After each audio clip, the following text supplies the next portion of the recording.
Now more than ever, innovative technologies are fueling change and sparking new ways of thinking. Collaboration between corporations and startups is key to staying at the forefront of these trends. However, finding the right startups can be expensive, time-consuming, and ineffective. But Plug and Play is here to help. As a corporate partner, you will gain access to a whole ecosystem of innovation. Discover startups that meet your tech interests. Stay updated on the latest trends and network with industry peers. We will help you during every stage of your innovation journey, no matter where you are and where you want to go. Get in touch today.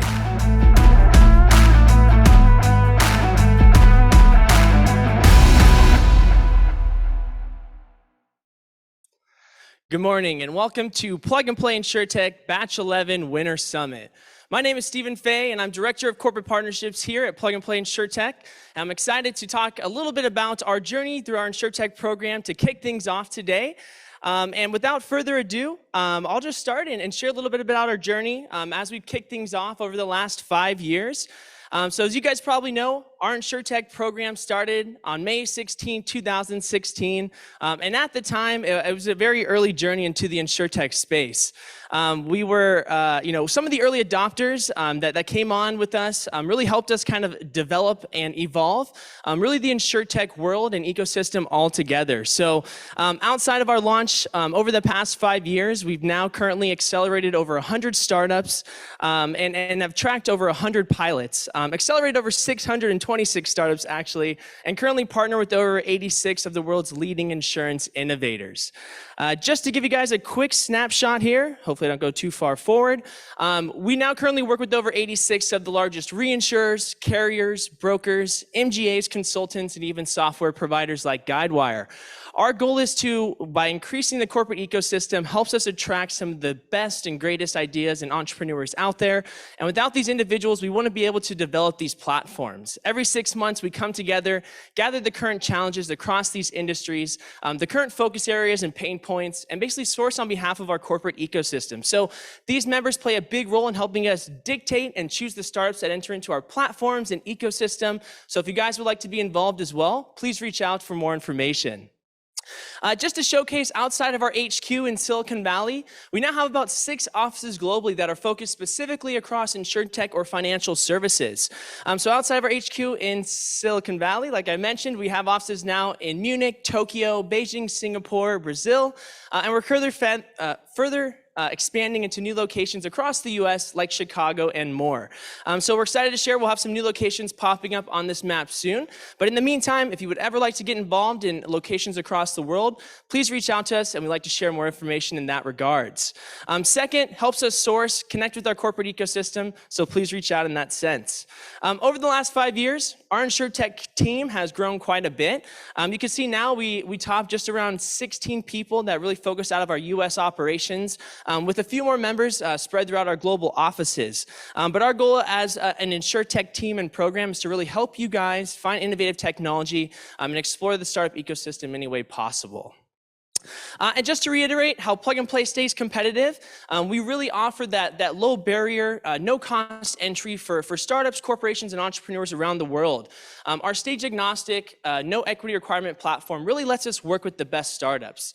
Lets us work with entrepreneurs that don't necessarily want to give up the equity right away and really want to work with us for those business development and connection opportunities. We also help with that global reach, that horizontal access, and also providing enterprise-ready solutions for you guys to work and partner with. Just lastly, I'm going to share a little bit about our goals moving into 2022. So as you guys know, growing our global footprint is something that we're constantly staying on top of. Making sure that our corporate ecosystem across the world has access to startups and entrepreneurs any way that they choose to. Outside of that, attracting the best and brightest talent out there. By working with you guys, the industry leaders across these different spaces, it allows us to basically invite some of the best startups. You guys are the opportunity to work and partner with you guys. You guys on our platform helps us expand that ecosystem as well. And expanding our new focus areas. I think within Insurtech, the space is ever evolving. For us, it's constantly about working with new companies, seeing what new areas are kind of interesting to them and popping up across these different spaces. So if you guys are seeing new areas that you're wanting to explore, are excited about, please share them over with us so we can see what we can do about that. And without further ado, I'll now pass it forward to my colleague, Laura. Laura is the Director of Operations and Partner Success for our Insurtech program. And Laura, I'll let you take it away. Thank you, Steve. Excellent. Thank you, Steve. And welcome, everyone. We are so happy to have you here joining us today from wherever you are in the world. As you can see, we're here at Plug and Play HQ in Silicon Valley, and we hope we can be in a position to welcome many of you back here for our Summer Summit next year. But today, I'm thrilled to kick us off for our first hybrid expo. My name is Laura Miller, Director of Operations and Partner Success, and I'll be your host for our Batch 11 Insurtech Summit today. This is an incredible group of startups and entrepreneurs we have here with us, and I'd like to give a big shout out to them for all their hard work the past few months, and to our team for bringing together and creating the best corporate innovation platform in the world. So we have a great agenda in store for you today. We'll kick the day off with a conversation on impact investing with the COO of Engine Number One, and we'll take a minute to hear a bit more about what's going on in the sustainability vertical here at Plug and Play. And then we'll move into our startup presentations across our 3 tracks, Life and Health, General, and P&C. We'll announce our Corporate Innovation Award winner for the year, and lastly, I'll give you a few insights on what you can expect from us in the next few months. So let's get things started. I'm honored to introduce our guest today, David Swift, the COO of Engine Number One. Now, you may have read a little bit about them in the news recently. They're an impact-driven hedge fund located right here in San Francisco, and they're motivated by the vision that a company's shareholder value is directly connected to the value it creates for its stakeholders. They put tangible value on environmental, social, and governance actions and tie that back to long-term financial value creation. They talk the talk, but they also definitely walk the walk, and this is sure to be a great conversation, so stay tuned. I'll pass it over to my colleague, our Insurtech Ventures Principal, Eugenio, to kick this off. Hi, everyone. My name is Eugenio. I'm a principal with Plug and Play Ventures, where I oversee the Insurtech investment team tasked with sourcing the latest and greatest startups all across the globe. I'm really excited to be here today, bringing you today our expo speaker, because just a few months ago during our Insurtech Selection Day event, we provided a trends presentation to our partners and startups, and the topic of discussion was climate change and insurance. The reason why we chose that specific topic was because it was the #1 area among the interests of our more than 50 insurance ecosystem partners. And of course, it's a fascinating topic given the developments and news around climate change. Not surprisingly, this year's #1 startup pick in our top 150, FutureProof, which you'll get to see today, is also a climate-related startup. During that presentation, we covered different trends like climate anxiety and the toll it's taking on people's mental health and life and health insurers. And we discussed extreme weather and how the frequency and severity of climate events are off the charts, literally, as well as the upcoming impact it'll have on P&C insurers and the wave of M&A that we're seeing in the alternative data sources space. Now, the third trend that we covered was how financial services can have a positive impact on climate change. Back then, we talked about the role of banks, asset management firms, and even insurance companies in disrupting the flow of money towards coal, oil, and gas. We illustrated this by highlighting how asset management firms, such as pension funds, are stepping up and enacting change within public companies. We discussed the role that a brand new hedge fund, Engine Number One, had in one particular public company and how it's steering it towards renewable energies with the help of these pension funds. That's why I'm really excited to be bringing you guys today our guest speaker for this fireside chat. With me today is David Swift, the COO of Engine Number One. Prior to Engine Number One, David was the Director of Marketing for Partner Fund Management. And before PFM, David was the Director of Institutional Sales at Northern Lights Capital Group and for Echelon Capital Group. And before joining Echelon, David had roles within institutional equity sales at Bank of America and JP Morgan Chase. With such an amazing track record and everything that's going on in the space, you can see why I'm very excited to hear what David has to say. There's not a lot of time and there's a lot of interesting topics to cover. So let's welcome today's guest, David Swift. Hi, David. Hey, thanks for having me. Our pleasure. David, thanks so much for being here. Let's chat a little bit about engine number one. You guys have been all over the news. So for those in the audience that haven't been paying too much attention to CNBC or the Wall Street Journal, could you tell us a little bit more about engine number one and your thesis? Yeah, thank you. We started engine number one based on the idea that environmental issues and social issues are economic issues, and that if we used appropriate data, we could actually quantify these issues in dollar terms and better evaluate the long-term durability and value of a company. So if we're going to make investment decisions, we can't just rely on the traditional financial analysis that we brought with us from previous firms. We had to sort of expand our horizon and think about these environmental and social issues as truly issues that a company needs to think about when making capital allocation decisions, when making strategic decisions for the next 3 to 5 years.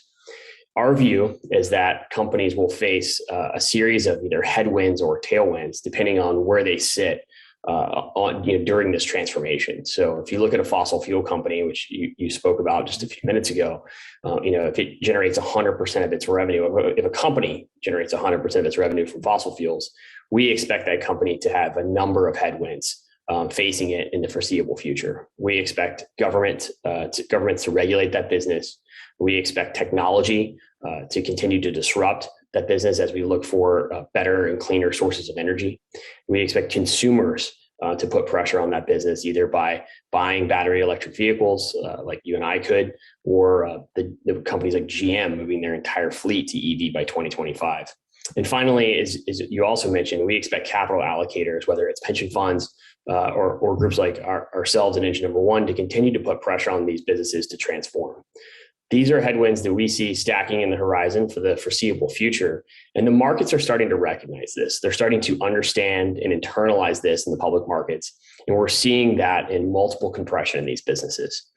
Conversely, if you sit on the right side of transformation, if you're a company that understands that we're undergoing an energy transition, that many countries and corporations are trying to hit net zero targets, and you're transforming your business to be on the right side of that change, you have a real opportunity to create value for your investors. And so these really are economic issues, and we expect them to be, we expect them to be that way for the foreseeable future. When it comes to doing new deals, obviously, this is not something new. We've been talking about climate change for a number of years, but somehow it feels like everything is new. One of the key areas that you and I have discussed in the past is the data. Our insurance partners obviously love data. How are you thinking of underwriting deals using new data? How do you assess companies in a new and interesting way? Yeah, we've put together a team of data scientists in engine number one to tackle that very issue, and they're working very closely with our investment team to try to vet, discover, uncover new sources of data that are really non-traditional to what we would see in financial analysis. Over the last 5 years, we've just seen a proliferation of data on these climate issues and social issues, and we expect that trend to continue. And that data and that transparency allows us to do a better job of quantifying the impacts of a business. We actually built an investment framework in engine number one that we call the total value framework.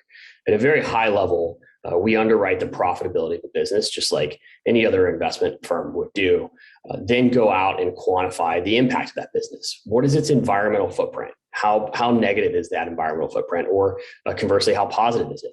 What is its social footprint? Does it create jobs? Does it pay a living wage? Does it have a diverse workforce?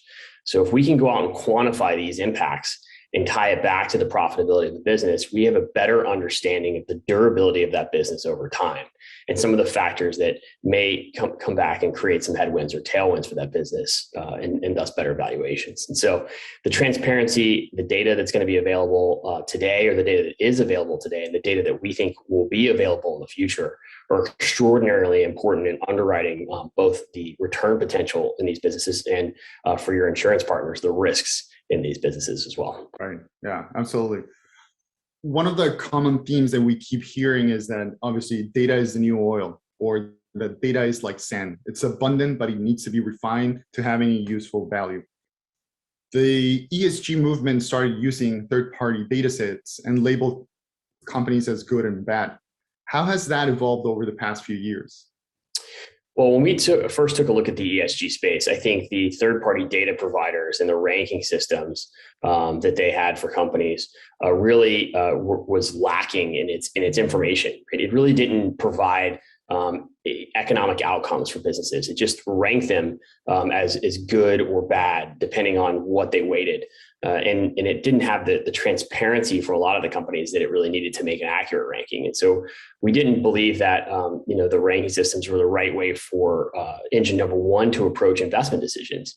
We don't want to own necessarily a company that one third-party data may rank as good, and find out that if we looked at another third-party data set, it may be ranked as bad. What we want to do is underwrite these as economic issues and try to understand the upside potential associated with transformation. So I think the screening process in particular and the ranking system just didn't lend itself, we thought, to the right type of investment strategy. Perfect. That's super interesting. Now, I understand also that engine number one, and as we've been discussing the strategy and how you've been investing, not only has an active ownership strategy, but also you're focused on other instruments. Could you tell us a little bit more about your passive investment strategy and how you're enabling Main Street to have an impact on climate change? Yeah, it's interesting that the media likes to call us an activist hedge fund because we obviously led the start of the organization with a campaign against Exxon, and it was a very public battle. We don't really identify ourselves as an activist and don't identify the firm really as a hedge fund. We view ourselves as impact investors that are focused on this concept of active ownership. And so we have an investment strategy, as that you mentioned, the perennial total value fund. It's a concentrated equity strategy that focuses on active ownership and engagement with a small subset of companies that we think we can have great dialogue with. We can use our total value framework to inform where we think there are material things, changes in strategy or decisions that company can make to drive value in that business. And that's really the objective of that particular strategy. But we also have an ETF, which we've recently launched. The ticker is VOTE. The idea behind that is pretty simple. It's a passive investment vehicle. So it tracks the largest 500 companies in the US. It's very low fees, so very competitive with other index providers. But we intend to use that ownership and the votes associated with those shares to continue to drive both an active ownership dialogue with all the companies in that 500 index, and also continue to hold those companies accountable during shareholder proposals over the course of the year. There's a ton of shareholder proposals that focus on environmental and social issues, and right now there really isn't an index provider that is holding those companies accountable on some of these issues. And so we hope to do that with our passive products. Why the first question that comes to mind is, why should shareholders care? Well, it goes back to this principle that if you are paying attention to some of these environmental issues and social issues, they do matter. They do come back to the company's bottom line. It's just a matter of duration, right? If you're going to look out over a quarter or two, it may not matter to a company, but if you're looking out over the durability of a business over the next 3 to 5 years, it is most certainly going to matter. And so the companies have to pay attention, and quite frankly, most public companies are. I mean, I think GM, which I mentioned earlier, is a great example of a company that really, really understands risk mitigation associated with their Scope 3 emissions and really putting capital and strategy behind transforming their entire business for the future. And so that's a great example of a company that we think is on the right side of transformation and caring about these issues from a business perspective. That's fascinating. Let's switch gears here and talk a little bit more about the market. In the third quarter, the US sustainable fund landscape saw $15.7 billion in net inflows. That's less than the all-time record of nearly $21.5 billion set in the first quarter of 2021, but still higher than the $9.8 billion seen 1 year ago on the third quarter of 2020. In the third quarter of 2021, 38 funds with sustainable mandates were launched in the US, which is very exciting. This also is the highest number of sustainable funds launched in a single quarter, beating the record of 30 that we've seen in the third quarter of 2020. Obviously, it seems like everyone is coming into the ESG investment side now. What market forces are you seeing right now? Well, in the public markets, I think it's going to be a really interesting conversation over the next 2 to 3 years, because a lot of those sustainable funds are in fact negative screening funds. So they don't own some of these energy companies that are really in most need of change. And I think there's a second order or unintended consequence with the negative screening approach. If you don't own the company and you don't have the shares to hold them accountable and push for change, then the remaining shareholder base are full of people who do not care about these issues. And so it's a virtuous cycle that perpetuates the issue. And I think that investors in these ESG funds that use that screening approach are also going to have performance questions when the energy space outperforms as it's doing this year. They're going to wonder why their ESG strategy is underperforming and put pressure on their investment managers to explain that. And I think that's difficult. And one of the reasons that we launched Vote is that you don't have an active weighting into one industry or another. You own the whole index, and you can hold companies accountable accordingly. And so I think the idea of screening is going to be I think detrimental, honestly, to the ESG space in the public markets. I think people need to rethink their approach and think about active ownership and holding companies accountable and pushing for change with the shares that you have. So a ton of tailwinds, obviously, in this industry. Let me ask you the flip side of that question, which is, what headwinds do you see? What's preventing us from seeing more funding coming into the space and going net zero or at least carbon neutral? Yeah, I think that there's still some reticence out there among capital allocators around impact versus returns. I think that there has long been an argument that when you make an impact investment, you must be giving up or some of your returns. And I think that's a difficult narrative to change. We need the entire market to embrace this idea that these are directly correlated, and that this is actually over the long term a better way to think about investment returns. And this is a return-driven thought process, and not one that is conciliatory towards the returns in your investment portfolio. And so I think if we can get that dialogue going and get everybody on the same page and thinking about these economic issues and impacts associated with that, then it'll flip the headwind into a tailwind. But right now, there's still some challenge around convincing people that if you're making these decisions around environmental and social issues, that you're not giving up some portion of return in those decisions. Speaking of headwinds, obviously, it feels like there's a lot of things that are different this time around. In the past, we saw a number of dollars in the space coming into firms like Kleiner Perkins or Khosla that made out rather unsuccessful investments. They just didn't pan out, right? But as of late, we're seeing that there's a huge change in the VC landscape. A few months ago, we saw Chris Sackas coming out of retirement and announcing this $800 million fund. More and more venture capital firms are announcing sustainability initiatives. What do you think it's different this time? I think there are a few things that are different, and I'll go back to some points that you and I have already talked about. The first thing is that you have better transparency and better data around all of these issues. And so some of the new technologies that are coming out of the venture funds are seeing pull through demand in the public markets.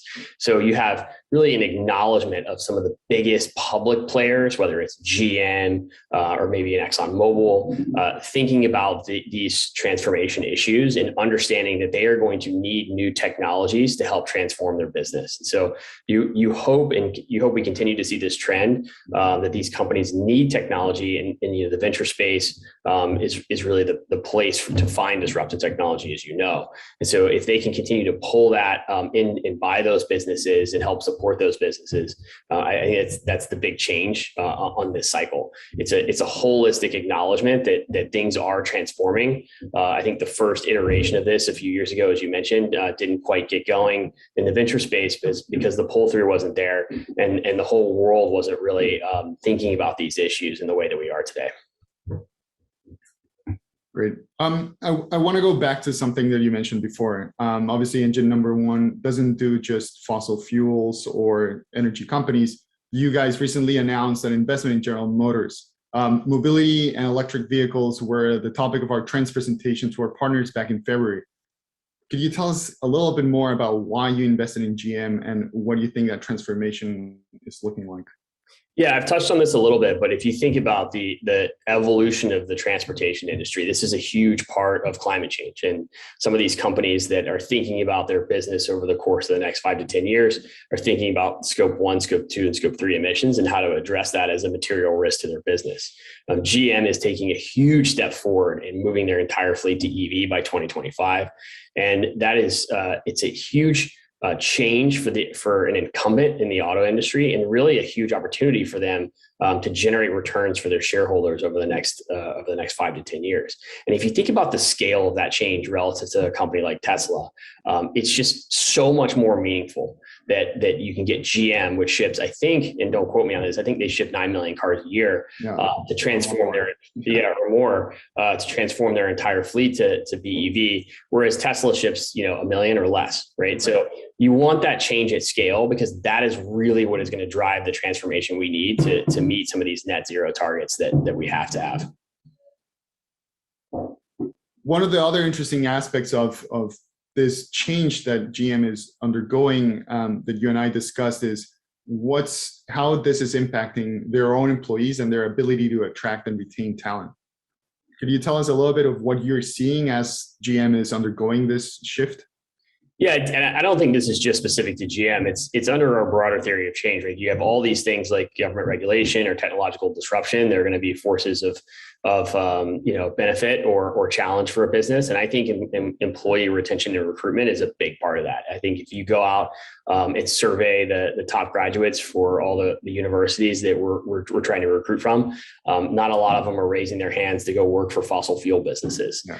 They want to go work for the new, cool, disruptive, and quite frankly, impactful business, whether it's on the VC side or whether it's a company like GM that's transforming an industry. That's where talent wants to be. And I think that is a huge advantage for companies that are finding themselves on the right side of change.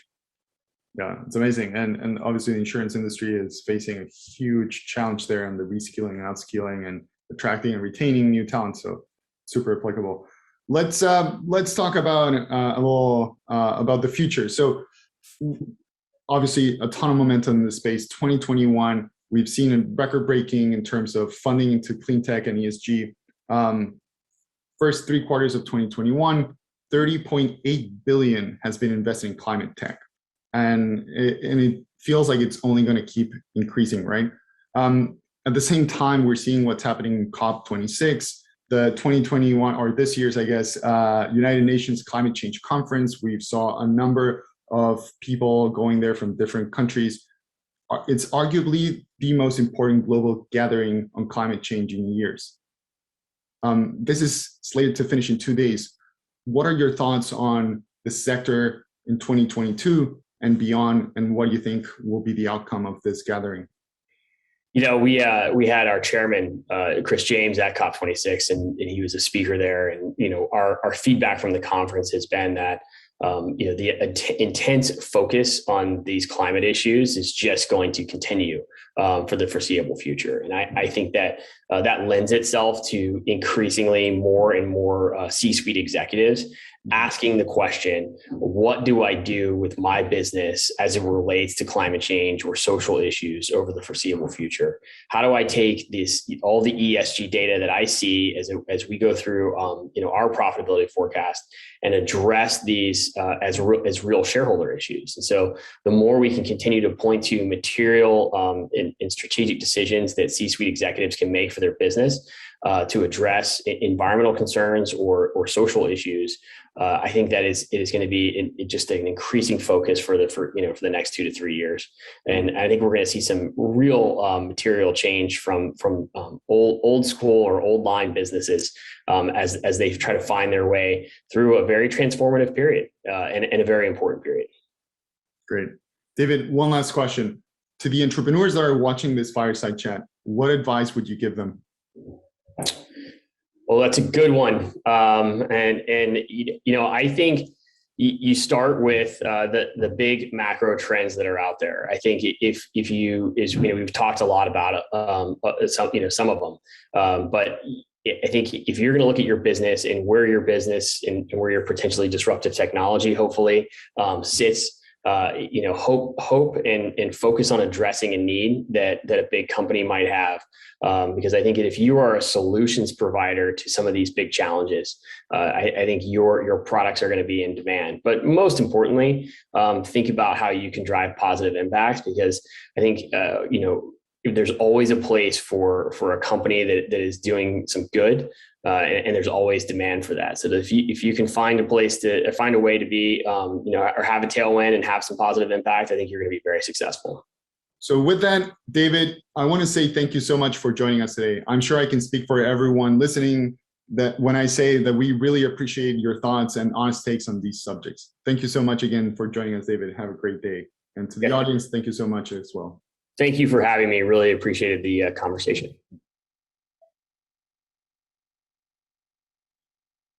All right. Thank you, Eugenio, and thank you, David, so much. It was so interesting to hear about that total value framework, and I really do think it's the future of investing. So sustainability, climate change, and social responsibility have been topics on a lot of our minds for this past year, but certainly a huge topic of conversation at Plug and Play. And before we move on to our startup portion, I'd like to take a moment to update you all on the progress of our sustainability vertical. It's been up and running for 2 years now and has accomplished so much. I've got our director of the vertical here, Matt Claxton, to tell you a bit more about what we do and how you can get involved. Over to you, Matt. Hello, everyone. My name is Matthew Claxton. I'm the Global Director of Sustainability at Plug and Play. And I just want to spend a few minutes of your time to tell you a little bit about what we've been doing in Plug and Play sustainability over the last 2 years, an exciting new initiative that we're working on. They all have a part or an opportunity to be part of. So for those of you who do not know, our journey really started about 2 years ago when we officially launched our Plug and Play sustainability program with our founding partner, the Alliance to End Plastic Waste. Now, what the Alliance is, it's a consortium of about 60 companies from all around the world and all across the plastics value chain that have each contributed to this collective fund over the next 5 years with the mission of ending plastic waste around the world. Plug and Play's role is we are currently running their global accelerator program for them. So how this accelerator program has worked is a lot very similar to how yours works, is where we're actually doing call for applications for startups, and we're doing our own sourcing and scouting for interesting startups from all around the world and all across the plastics value chain. We down select it from startups that fall into these particular focus areas, whether it be in collection, waste sorting, processing, end-use markets for plastic waste, design of plastic to make it easier to recycle, financial incentives for bringing plastic waste back, river pollution prevention, and waste material exchange, which connects waste collectors with the people who want to purchase waste materials. We then pass it along to a group of panel members that will vote from a top 50 to a top 20, and top 20 ultimately to a top 10 or 12. So originally, we just ran this program in Silicon Valley, Paris, and Singapore. And this went so well that the Alliance actually decided to double down its efforts with us this year. And so this year, not only did we do around 2 of those original 3 hubs, but we also launched new locations in Shanghai, Sao Paulo, and Johannesburg. And so these are what some of those initial early results I was kind of mentioning. So the program went so well, and this is some of the early success that we're seeing right now. So far, we reviewed about 3,000 startups from all around the world and all across the plastics value chain, and have accelerated 80 startups, with 23 currently being accelerated. Now, this has led to at least 120 commercial pilots and POCs, and at least $65 million of capital that we've helped those startups raise as they've gone through this journey, or shortly after the accelerator program with us. And so these are just a handful of the public case studies that have been formed as a result of this partnership together. So we've helped create a global cleanup campaign with the Alliance and Literati. We've helped Dow with their mechanical recycling efforts with startups like Continuous Materials, Biofusion, Recycli, ArcLight, and Empower. We've helped with chemical recycling with Resynergy and BSF, with plastic waste traceability with Circular, Total Energies, Recycle Technologies, and Innovate UK. And we've also worked with numerous cities around the world to help them become the zero waste cities of the future, such as partnerships between Biofusion, Dow, the city of Boise, and the city of Tucson, with numerous other ones on the way. So, we've done quite a bit of work over the last 2 years in plastic waste, and that was a lot of fantastic stuff, but there was so much more in sustainability that's really needed. So this year we launched programs in carbon neutrality and in sustainable fashion, with the main goals in both the carbon neutrality space and sustainable fashion space to help drive impact and to help drive real results with our partners and the startups that we work with in these programs. And so even though we've been growing really well and we've had all these additional programs coming on under our vertical, the pace is still not fast enough for us. So we're actually launching new programs in Alberta and Tokyo early next year. And we're working on an exciting new initiative where we want to bring together partners and corporations and startups from all around the world and from numerous different industries, all with the mission of tackling carbon emissions and moving us to a much more carbon neutrality society. So one of the main things about this program is that there are investment opportunities in the startups. There's opportunities for lots of pilots and POCs. We're looking at all the different scopes of carbon neutrality, so scope 1, 2, and 3. We're bringing in governments and NGOs to the table, and we're also forming thematic working groups so that similar companies can come together and work with other ones from other industries and say, how can we tackle scope 1, or how are you tackling scope 1, and kind of sharing best practices and learnings. And lastly, we are helping drive catalytic capital. And what we mean by this is bringing outside investors to the table to help fund projects or pilots or invest into these innovative solutions that are out there, all with making an impact in carbon neutrality and real climate action. And so if you're interested in getting involved in this and would like to have a one-on-one discussion with me to learn more about this initiative and how to get involved, please feel free to reach out to myself or a member of Plug and Play, and we're more than happy to have this discussion with you. And again, thank you for a few minutes of your time. And if you'd like to get involved, please let us know, because the only way we're able to really make an impact in the world is if we all do it together. Thank you so much. Thank you, Matt.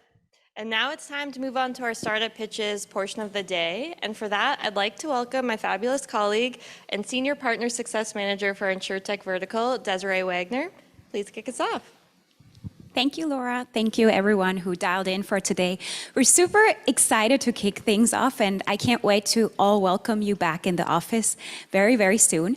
So before we start with the startup pitches, I have a little bit of an exciting opportunity for everyone who's listening in and is in the startup space. So our longstanding partner, Zurich Insurance, just kicked off another round of their famous Zurich Innovation Championships, where all the startups that are interested get the chance to collaborate and ideas to shape the future of insurance together with Zurich.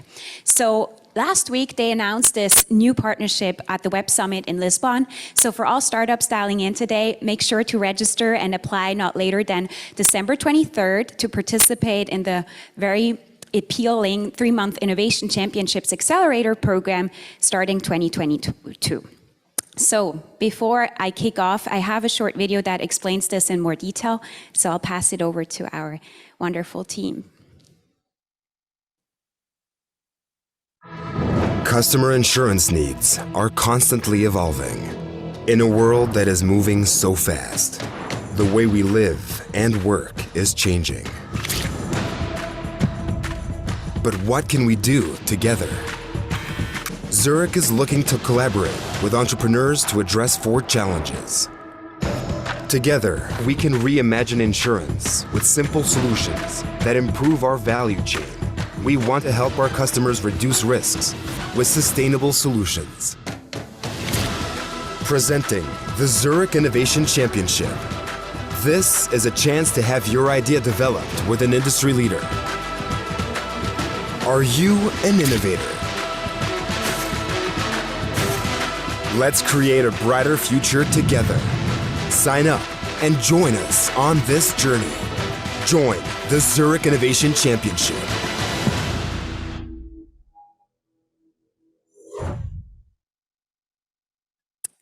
Perfect. Thank you very much.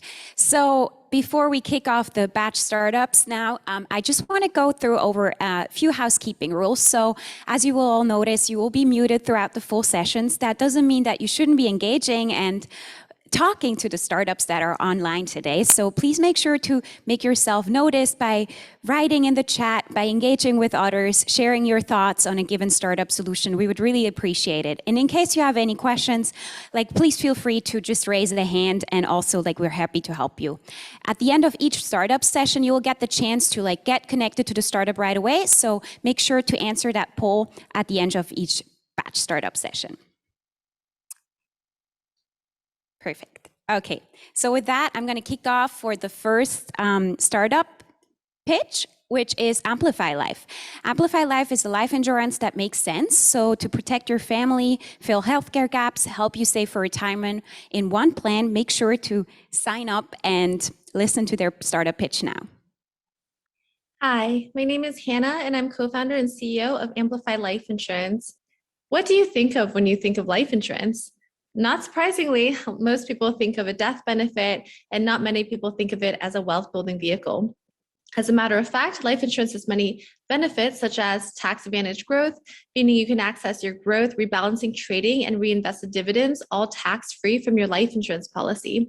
In addition, Amplify offers a platform where you can have liquid access to the investment funds in your policy for whatever you wish at any time due to Amplify's asset-based charge rather than a typical commission-based charge, as well as lifelong benefit that can be used for health emergencies. Amplify's platform allows you to choose your investment portfolio and manage your policy details all in one place so you can build wealth simply and tax efficiently. Our vision in building a modern investments platform for life insurance involves several components. First, policy customization that takes into account the investor's demographic, interest, underwriting risk profile, and risk tolerance to structure how much of their premium goes into the investment vehicle versus the coverage, and at what rate they can get approved for. Next, we're building a delightful and engaging application that allows customers to choose a model portfolio or manage their own portfolio and manage their policy details all in one place and track their tax-free returns over time. We've also built the first API infrastructure and technology stack to grow into the fintech ecosystem, including partnering with neobanks and digital wealth management platforms to help their customers build wealth tax efficiently. We've also built the data infrastructure that acquires unique first-party data around customer demographic preferences and digital engagement behavior that helps with customer acquisition, pricing, and design over time. Today, our customers are both mass market and mass affluent individuals. For example, our mass market consumers are typically making 80 to 100,000.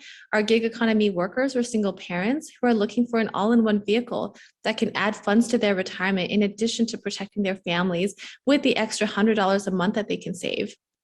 Our mass affluent and affluent customers are making 150 to 200,000 or more on an annual basis. They're priced out of a Roth IRA, and they're looking for more tax-efficient vehicles to continue to build tax-free wealth through. Amplify designs policies to fit each demographic's preferences so they can maximize their goals from their personalized life insurance policy. Amplify has a unique opportunity to bridge life insurance and investments with our product and technology infrastructure. Our partners, digital RAs and wealth management platforms can bring this product in-house, offer life insurance and tax diversification to their customers, and manage the assets in their customers' life insurance all under their assets under management. They'll have ongoing transparency into the life insurance assets of their customers, and all without having to get a life insurance license, as Amplify can take care of the back end and enforce policy management over time. Today, Amplify's found significant customer demand. We've submitted over $4 million in gross written premium, and we've been growing 20 to 30% month on month since the beginning of this year.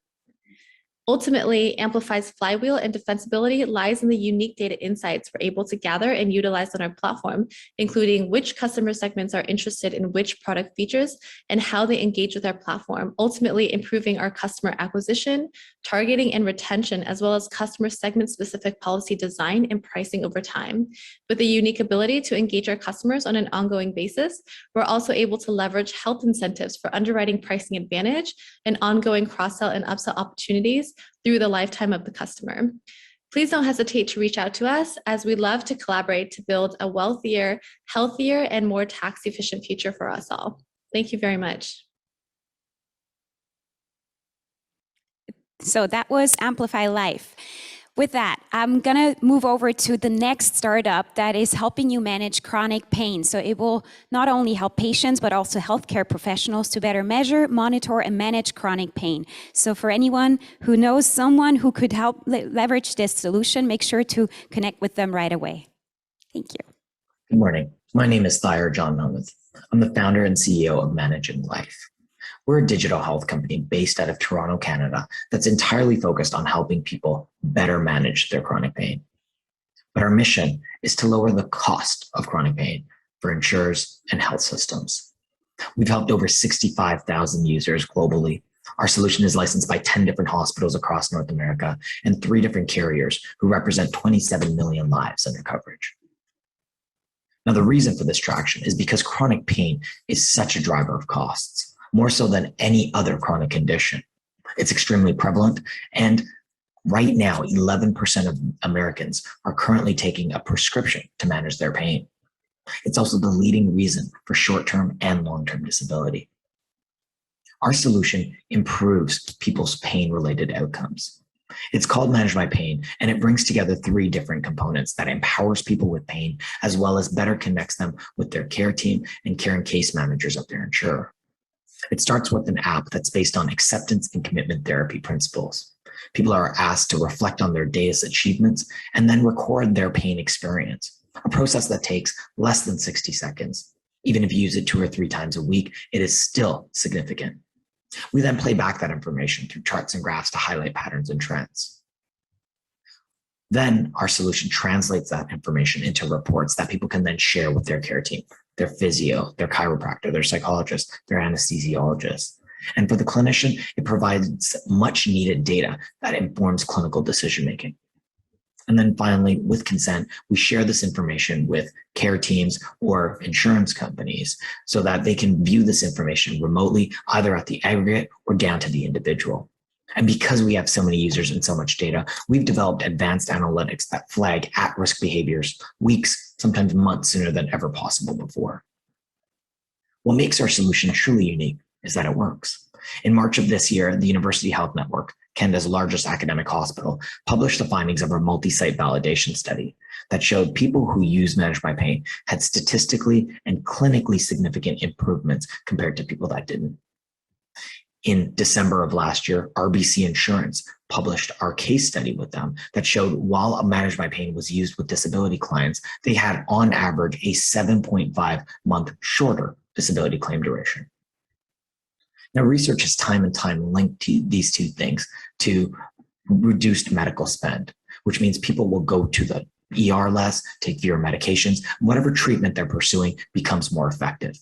Now, this is extremely valuable for health plans and health systems, particularly those that are at risk or in capitated reimbursement models.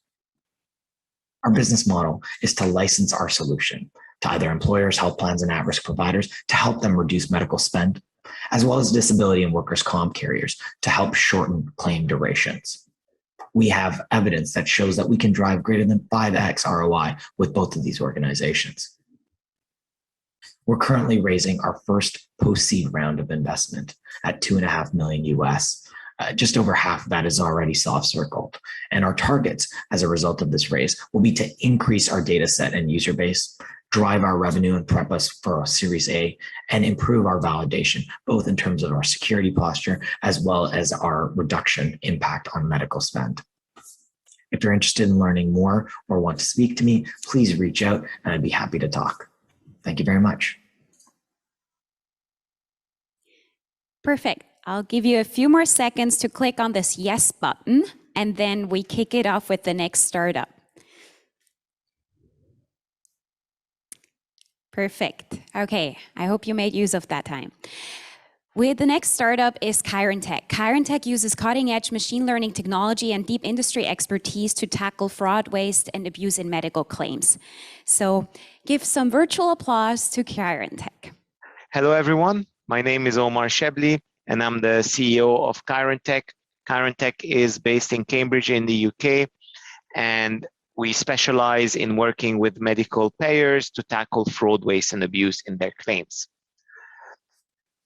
What makes KironTech special? One, we're geography agnostic. We've developed our solution to work in different markets.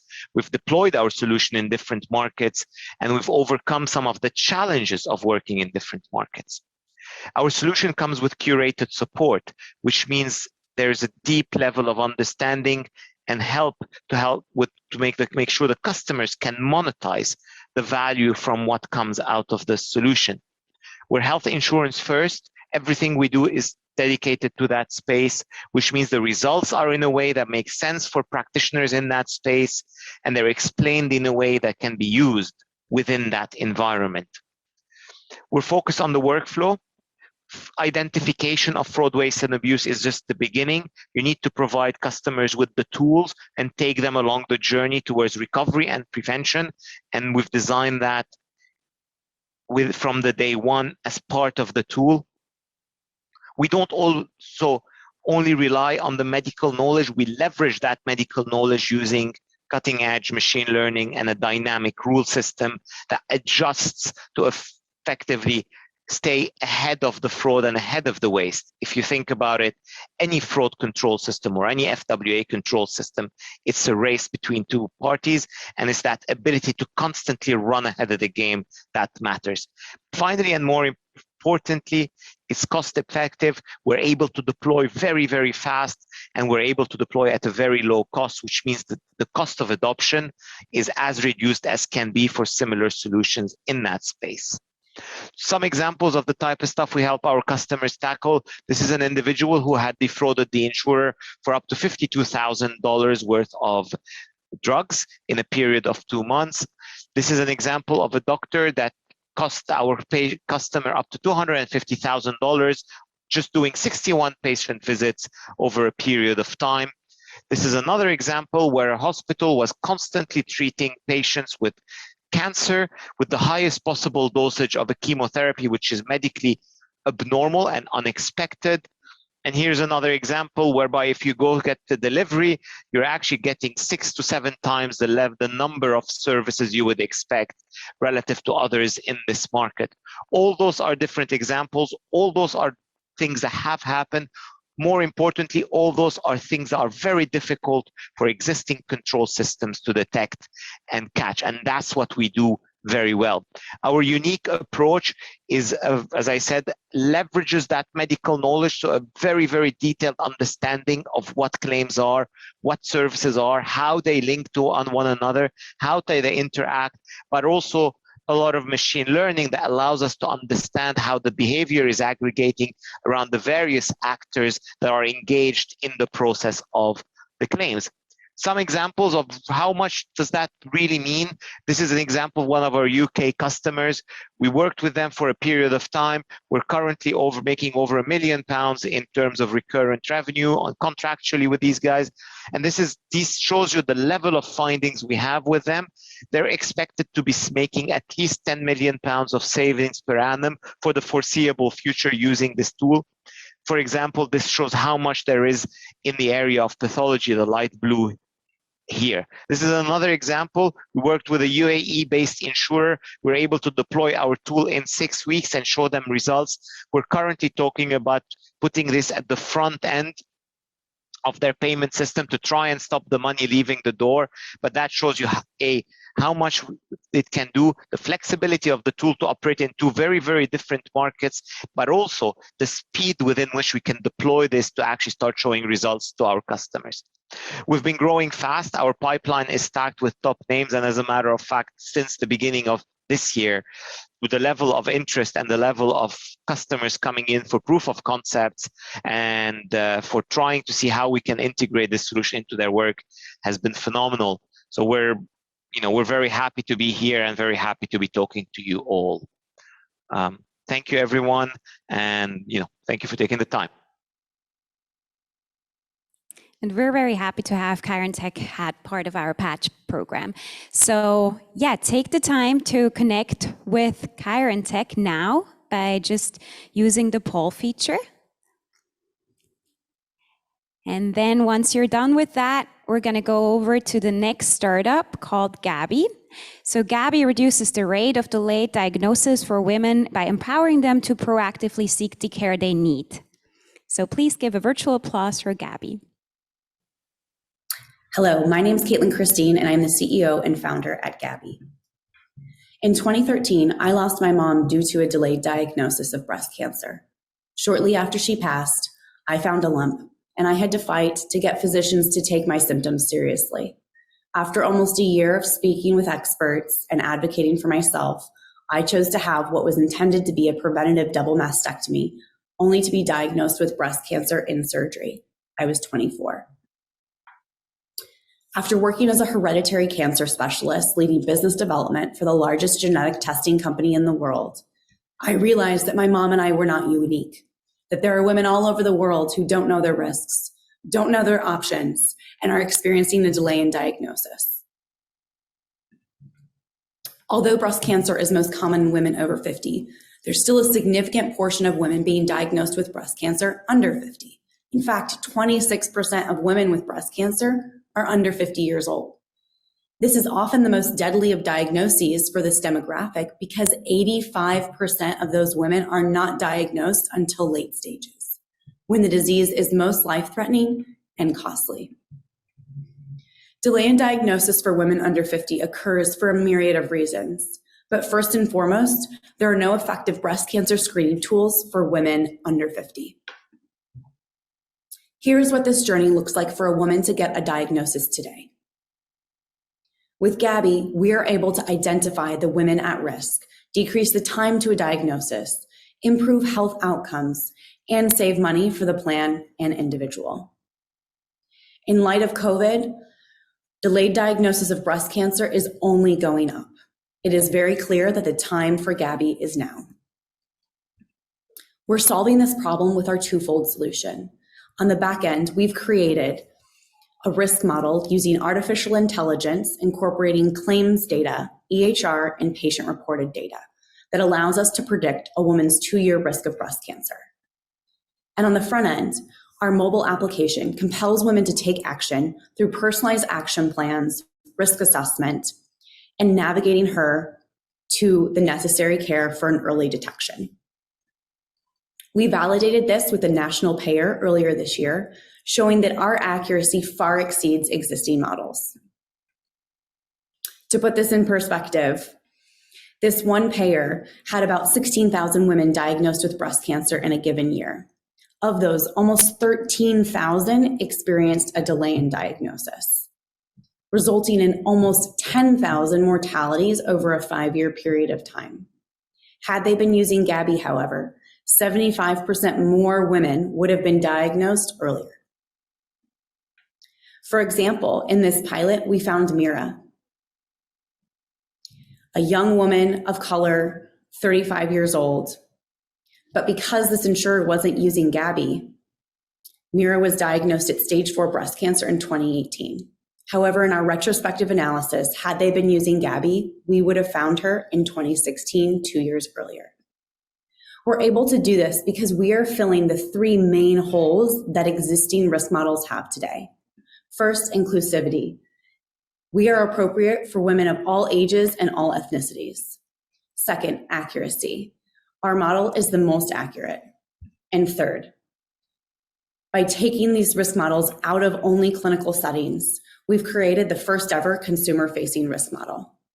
To date, we've conducted a validation pilot with a national payer, raised an oversubscribed pre-seed round, won Accenture's Rising Star of the Year award, and presented our study at the Cancer Research UK Early Detection Conference. We're going to market by selling to self-funded employers on a PMPM basis and billing claims as their breast specialist.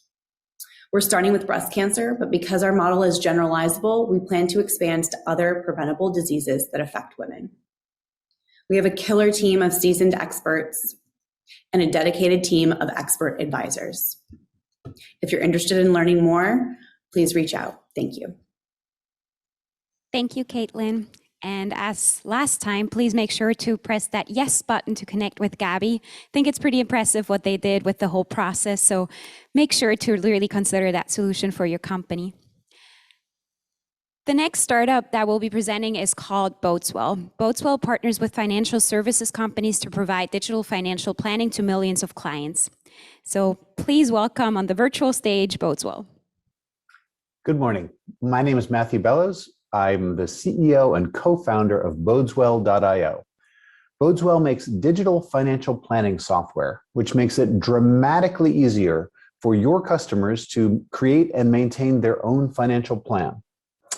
The benefit of this is that it puts your products, your financial products, in the context of the user's life.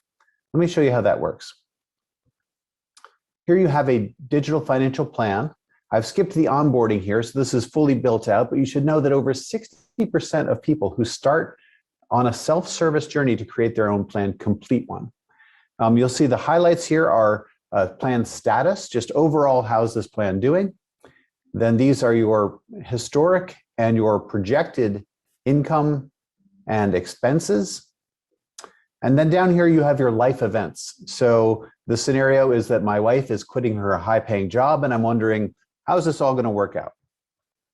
You can see I have a promotion here, child going to college, life insurance policy, I want to buy this house on the lake, retirement, etc. And so the way it works is simple. Let's say I was to wonder, how is my plan going to work out if I don't get that promotion? I just click on the promotion and I drag it into the future and I drop it on the board and boom, you can tell I definitely need that promotion to make this plan work. So let me put that back. What if I were to pass away tragically, and would my children be okay going to college? I'm going to grab this end of life event, move it into the time when the life insurance policy is in place, drop it on the board, and you can see that the policy will pay more than enough for the kids to end up going to college. But this is more than an expense and income model. There's also assets and debts. You can see I'm paying down a mortgage here. I can click into this bar and see all the different ways that my assets will grow. In fact, I can even run Monte Carlo analysis without even knowing what Monte Carlo analysis is. When our customers look at the methodology behind these reports, they say it's as rigorous or more rigorous than anything financial planners have access to. Here are all the different life events that people can build scenarios out of. There's really just too much to tell in this short period of time. But I did want to mention the most important thing, which is that none of your customers will know that you didn't build this application. So this is the version of Bodeswell for American Express. It's called My Financial Plan. And as you can see, it looks just like their branding. The value proposition that American Express or other customers get is obviously to put their products into the context of their customer's life. So you understand more about what the users need, what your customers need from their plans, and therefore you can tailor your offerings to fit their desires. To American Express or to other companies, we just signed a deal with a retirement and life insurance firm to bring digital financial planning to them, or to you. We look like a B2B software company. So the business model is very straightforward and familiar, as with many of the vendors that you work with. And I'm afraid that's all we have time for today. But if you're interested in bringing digital financial planning software to your business and to your customers, please try our demo at bodeswell.io or send me an email and let's talk about how we could work together. Thank you very much for your interest.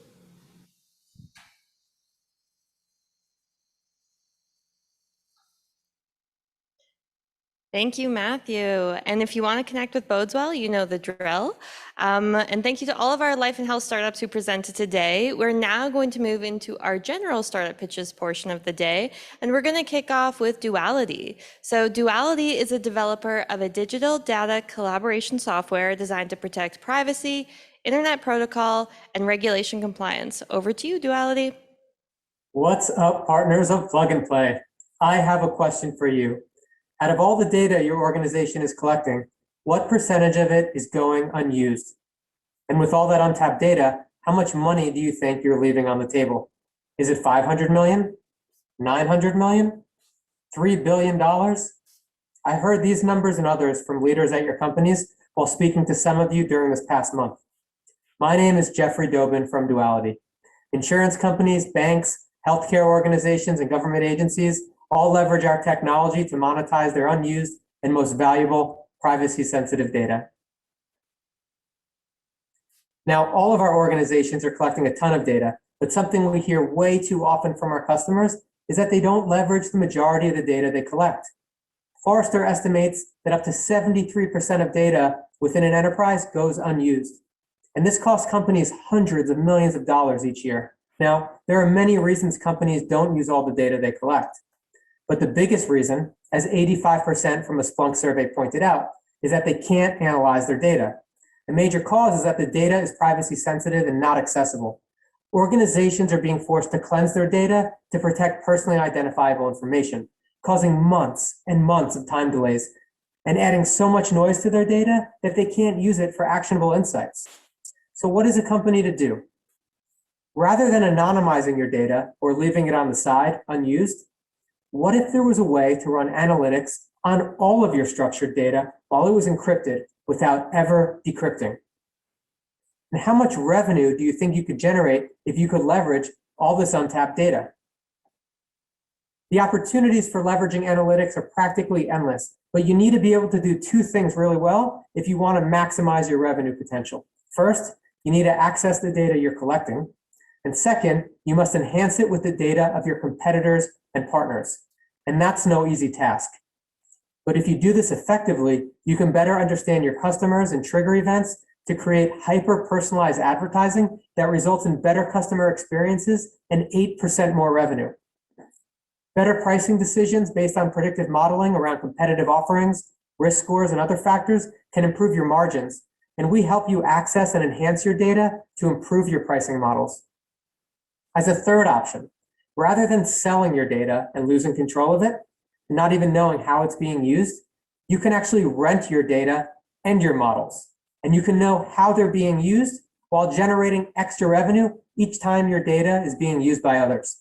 And then on the flip side, leveraging your data plus those of your competitors results in improved fraud detection models, KYC, and AML programs, saving our customers millions of dollars in the process.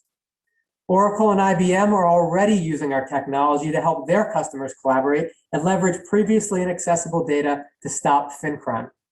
Now, we serve many organizations across the globe, and we just closed our Series B, resulting in $49 million raised thus far.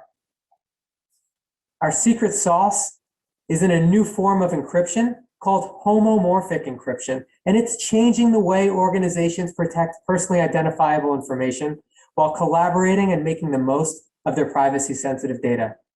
Customers use our technology to encrypt data sets, link them, and apply advanced analytics on aggregated data without ever decrypting. They apply machine learning training and inference to third-party data sets that they never would have had access to otherwise. They're protecting sensitive queries and models as they're executed on privacy-sensitive third-party data sets. And they're breaking down internal data silos and using this technology to share data across teams, subsidiaries, jurisdictions, and borders. If you want to make your data available for collaborations and generate new revenue in the process, we can help you at Duality. Again, my name is Jeffrey Dobin.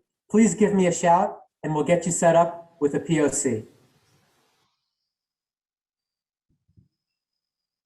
All right, thank you, Jeff. And if you want to connect with Duality, please let us know. Up next, we've got Rasa, which is building the standard infrastructure layer for conversational AI. Over to you. Hey everyone, my name is Alex Weidauer. I'm the co-founder and CEO at Rasa. Rasa is an AI company which is backed by Excel and Andreessen Horowitz. Today's customer service is a maze. When I think of my last experience that I had to deal with a travel insurance company, it was horrible. I basically was Googling, trying to figure out what the cover amount of my travel insurance will be. I couldn't find an answer. I ended up on the FAQ page, also couldn't find an answer there. I ended up calling them, was 30 minutes in an IVR system, and then eventually got to a human being who was able to give me an answer. That really left me disoriented, disenchanted, and disengaged. And I'm really considering just picking a different travel insurance. Why is it? I think over the last 50 years, what happened is that we basically unbundled a human front office worker into a gazillion of different self-serve interfaces that I have to deal with now as a customer and I have to navigate. They might be better for certain tasks, but if I don't know what I'm looking for, it's just incredibly hard. So what if we could just eliminate all of that complexity into a single text box and phone number? Well, that's exactly what conversational customer experience is about. It's really putting people first. It automates routine tasks, it elevates customer satisfaction, and at the same time delivers transformative experiences. It really, in the end, gives every customer a personal concierge, which is available 24/7 on every channel. And this is not just like a dream or vision, it's reality today. Some of the world's biggest brands are already pioneering conversational customer experience together with Rasa. For example, Lemonade achieved high customer satisfaction and insured over 500,000 homes. They built an assistant with Rasa and really got to the next level here using our open framework. T-Mobile handled $5.1 million worth of customer conversations and saw 750% ROI in just 3 quarters. They had such a fast time to value that they now continue to further invest in this project. And also NIB launched a voice bot that actually increased self-serve adoption by over 29%. Why did all these companies pick Rasa? In the end, only Rasa's open platform solves the 3-dimensional problem that makes conversational customer experience work for enterprises at scale. First, you can hold natural conversations with an increased nuance. Second, we work holistically with multidisciplinary teams of developers and domain experts. And third, you can scale across the full breadth and depth of the business. Customers choose Rasa because it's not just another chatbot. You can retain the full control over data and IP. It's customer first, open source, and it can accelerate the time to value.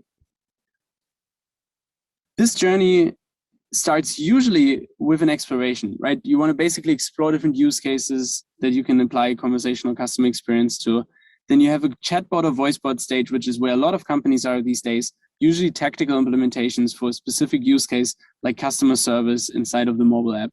And then stage 3 is really where it gets interesting. And it's normally strategic. It's a strategic initiative across multiple different departments. And that's really where our open platform shines.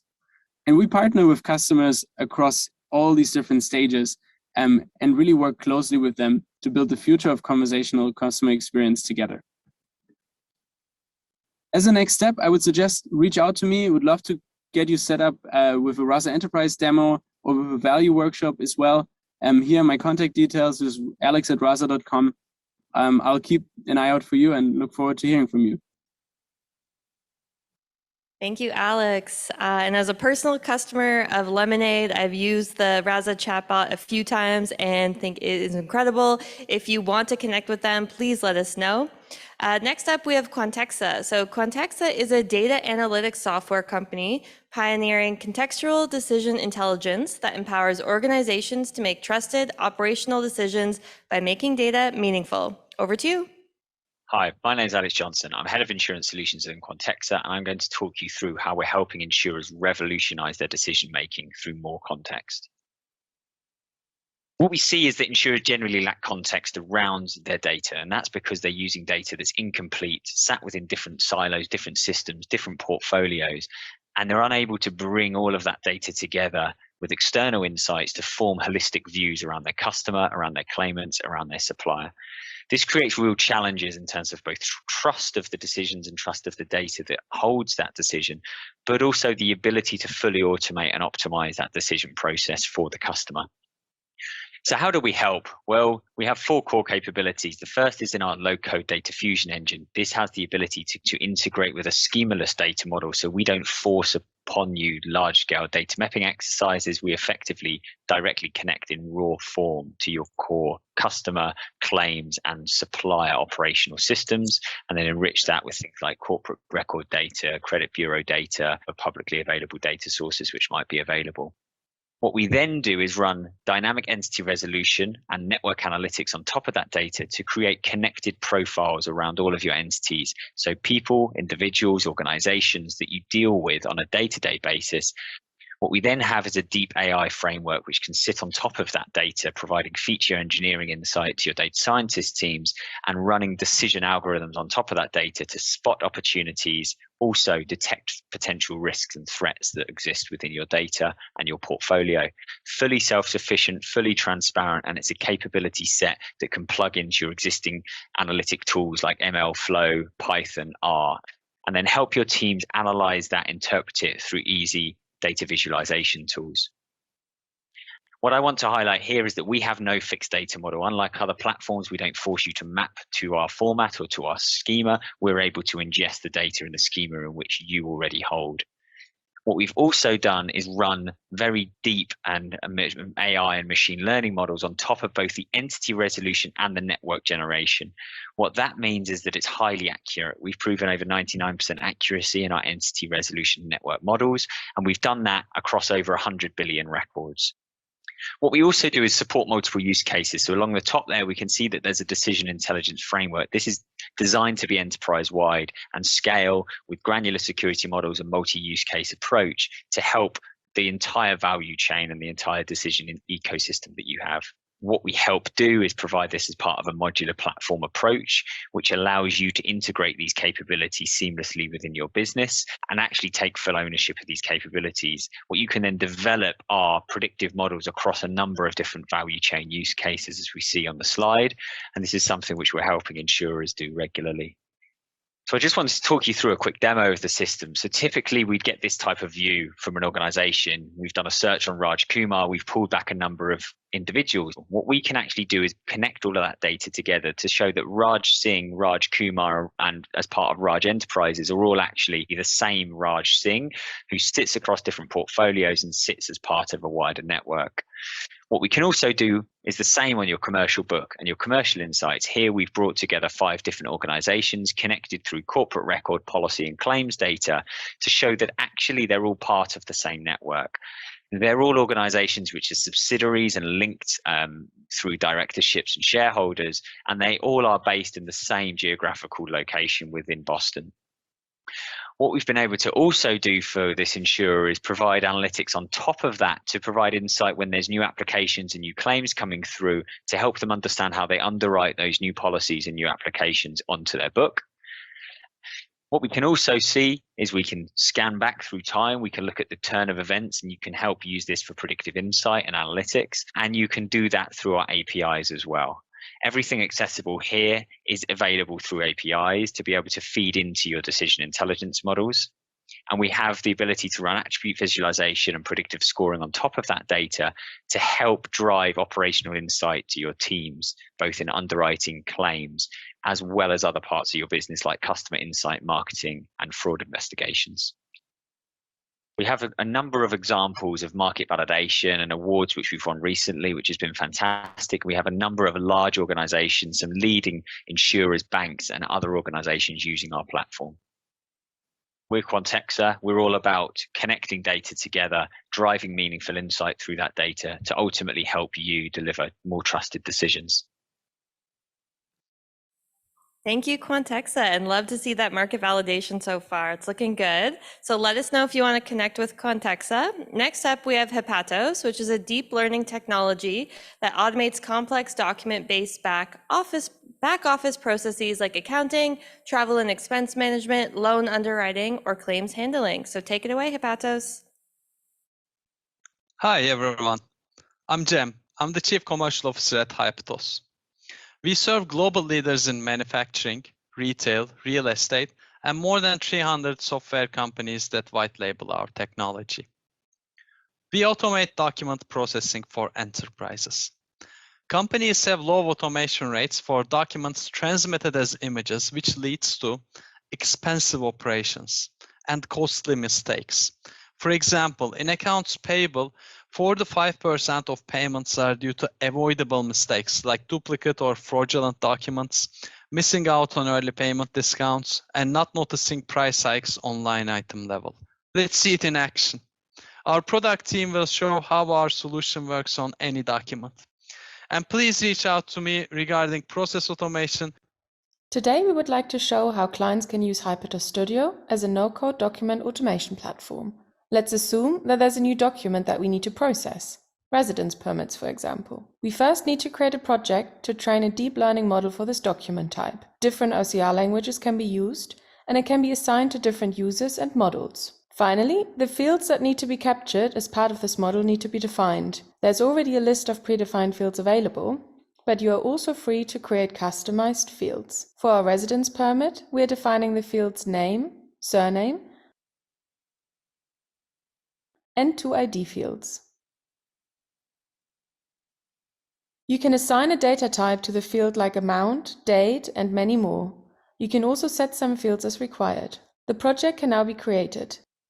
To kick off, we first need to upload one document to train the model, because we do not yet have a model for residence permits. Initially, we will not be able to extract any data.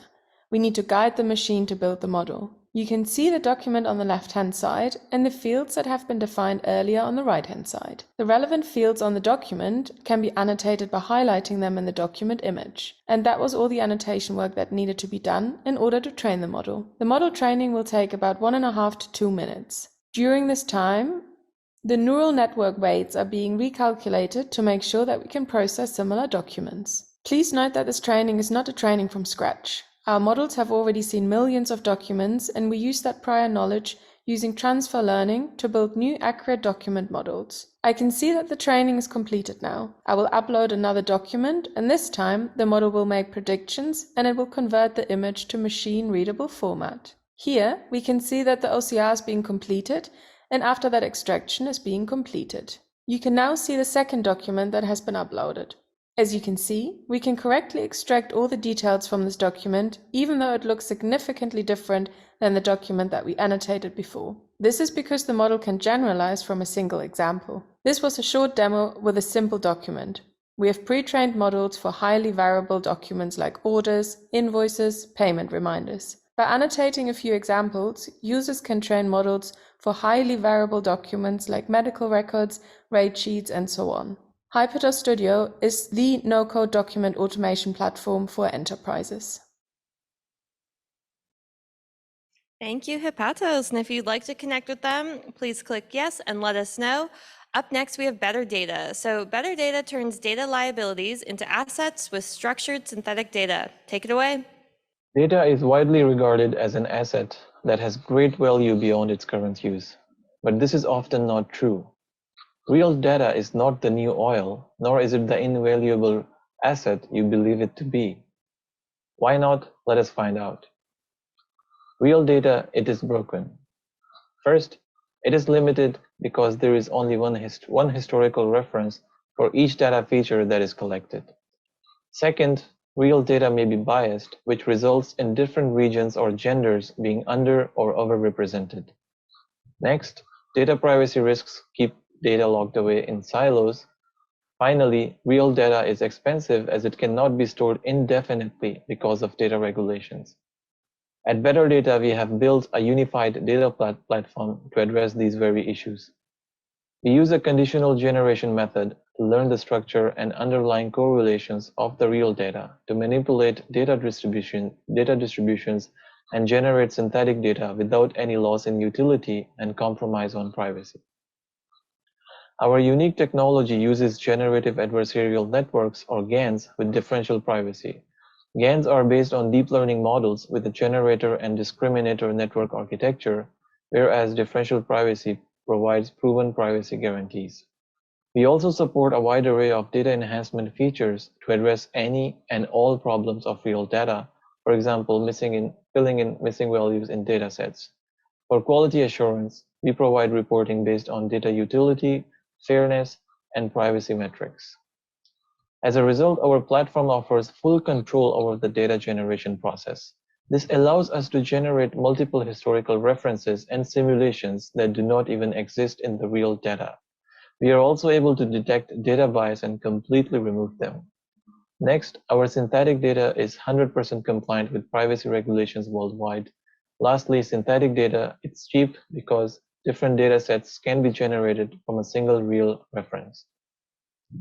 With betterdata, we make data provisioning a single-stage process by generating limitless synthetic data that is as good as real, fully anonymous, and free to use and share. During this whole process, real data is only used for the duration of the training time, and better data requires no access to any data. Our mission is to empower data owners as well as data processors. With conditional generation, you can mimic production data in non-production environments. With synthetic data engine, you can share your data across borders in any language. With proven privacy guarantees, you can rapidly test new technologies and vendors. In summary, we want to build a synthetic data ecosystem around our product as it is use case and industry agnostic. We raised our pre-seed round from Entrepreneur First and non-dilutive funding from the government of Singapore. We have gathered support from across the world, being recognized as one of the highest rated data startups by Plug and Play. Currently, we are engaged in advanced scoping discussions with top-tier institutions in the BFSI industry as well as the public sector. We have 3 ongoing POCs, and one of them has already been successful. We are currently raising our seed round and our pre-revenue. We have a team of 8 rock stars with 5 nationalities, 3 PhDs, and over 100 publications in the space of AI, data security, and privacy. Our focus is on APAC, Europe, and US markets, and our business model is subscription-based for both cloud and on-premise deployment. For pilot projects, we have introduced a profit-sharing model as well. Here at Better Data, we want to transform our customers from a limited and uncontrolled data environment to a limitless and controlled one. Remember, the value of your organization can be measured by the performance of its data, and in times of crisis like these, you do not have to trade off your data utility with privacy. I am Uzair, co-founder of Better Data, and I thank you for your time. Give us a shout later to know more. There. And please let us know, click yes if you want to connect with Better Data. Next up, we have Allganize, and Allganize helps businesses automate answering questions with natural language understanding technology. Over to you. Allganize. Good morning. My name is Rasa with Allganize. It's a pleasure to be here at the Plug and Play Insurtech Expo. First of all, I'd like to thank Plug and Play because thanks to them, we were able to secure a POC with Tokyo Marine, and it's been a big honor and a pleasure to be here. So let's get into some of the pain points that Allganize tackles. First of all, employee and customer support is a document-heavy process. Insurance agents have to go through hundreds of pages of policy documents to figure out the answers. For example, the question will start with a keyword search. Then we have to find the documents, read them. If the answer is found, great, we get them to the customer. If the answer is not found, we have to go through the process itself. Allganize automates that process completely by using NLU to determine exactly what the question we're looking for within the document, find the answer, and gives you the answer you gave. So that way, you're saving time, you're saving effort, and you're able to focus on more important things. Now, some of our blue chip customers include SMBC, Coca-Cola, Hitachi, and J-Power. SMBC is a great use case because they were using IBM Watson to automate their customer tickets. However, after a year of training and establishing, they couldn't branch out IBM Watson to their other branches, other departments. So they opened the door for other AI companies to come in and try their hand at it. Allganize was the only one who was able to hit all the metrics that IBM Watson was hitting at the same time at doing a fraction of the cost in the minimal amount of time. Within 2 months, we were able to automate almost 45% of their customer tickets. In 6 months, 75%. So this time-consuming, the reason why Allganize can move so quickly is because time-consuming process of AI training known as data tagging causes a manual human to be there to classify the data each one by one. Allganize has automated that process by using no manual data tagging at all, and able to automatically give you a quick pre-trained model that will get you the results that you need. So why Allganize? Our speed to market, thanks to automated data tagging, we are the fastest to market, and we still have the best in-class accuracy at 96% accuracy, up from all our competitors, and we're enterprise-ready deployable at any scale. Now, why are we so efficient and why are we so fast to market? Because we pre-train our products with publicly available documents, and including customer-specific documents to make sure that once upon deployment, we are able to give you the best in the class that we can provide. We use self-supervised learning, transfer learning, and multitask learning to help give you the fastest deployment and able to handle almost 45% of your customer tickets upon a month of deployment. Now, all those things come into case with all of our use cases. Our document intelligence, we're able to extract information from hundreds and hundreds of pages of documents and hundreds of documents themselves to get you the right answer you need. Our customer service, our AI chatbot, it helps your customers find the instantaneous answers they're looking for when they're asking about policies or any other information. Our product sentiment, our ability to get you a positive or negative rating on your customer's experience without your customer actually having to go through a rating process that they would likely not do. And the empowered employee. Giving your employees the same type of respect that you give your customers will only continue to grow your company and give you the best results possible. Thank you so much for your time here. I appreciate the time Plug and Play has given me to show you guys some of the solutions that we offer. Thank you again. You have a great day. Thank you, Allganize, and we love to hear the partnerships you're already getting out of the Plug and Play ecosystem. So let us know if you want to connect with them. And up next, we have Zelros, and Zelros turns data into unique customer experiences. Good morning, everyone. I'm Damien Philippon. I'm one of the 3 co-founders of Zelros. Very happy to be here with you today. So it was Halloween a couple of weeks ago, so let's start with sharing some scary numbers. We all know that today within the insurance industry, the battle is on the customer experience. We know that customers' expectations radically changed over the past years, and that insurance players are not completely ready to meet those expectations. What we don't necessarily know is the impact of poor customer experience. McKinsey says it is $470 billion of missed premiums. Pretty freaking number. And on the other hand, surprisingly enough, insurance players just starting to invest on digitizing their operations and on delivering outstanding customer experience. That's where Zelros comes into picture. At Zelros, we've built an insurance specialized recommendation engine that is used by your sales and marketing team to deliver hyper-personalized messages and recommendations to both your prospect and policy holders in the right channel at the right time, meaning both on the digital channel and on the agents channels. And those messages hopefully delight them and help them to match their real personal needs with the relevant policies. Let's take the example of Leanne. Leanne, she's a nurse. She's sitting on her sofa over the weekend and she's browsing your insurance company website.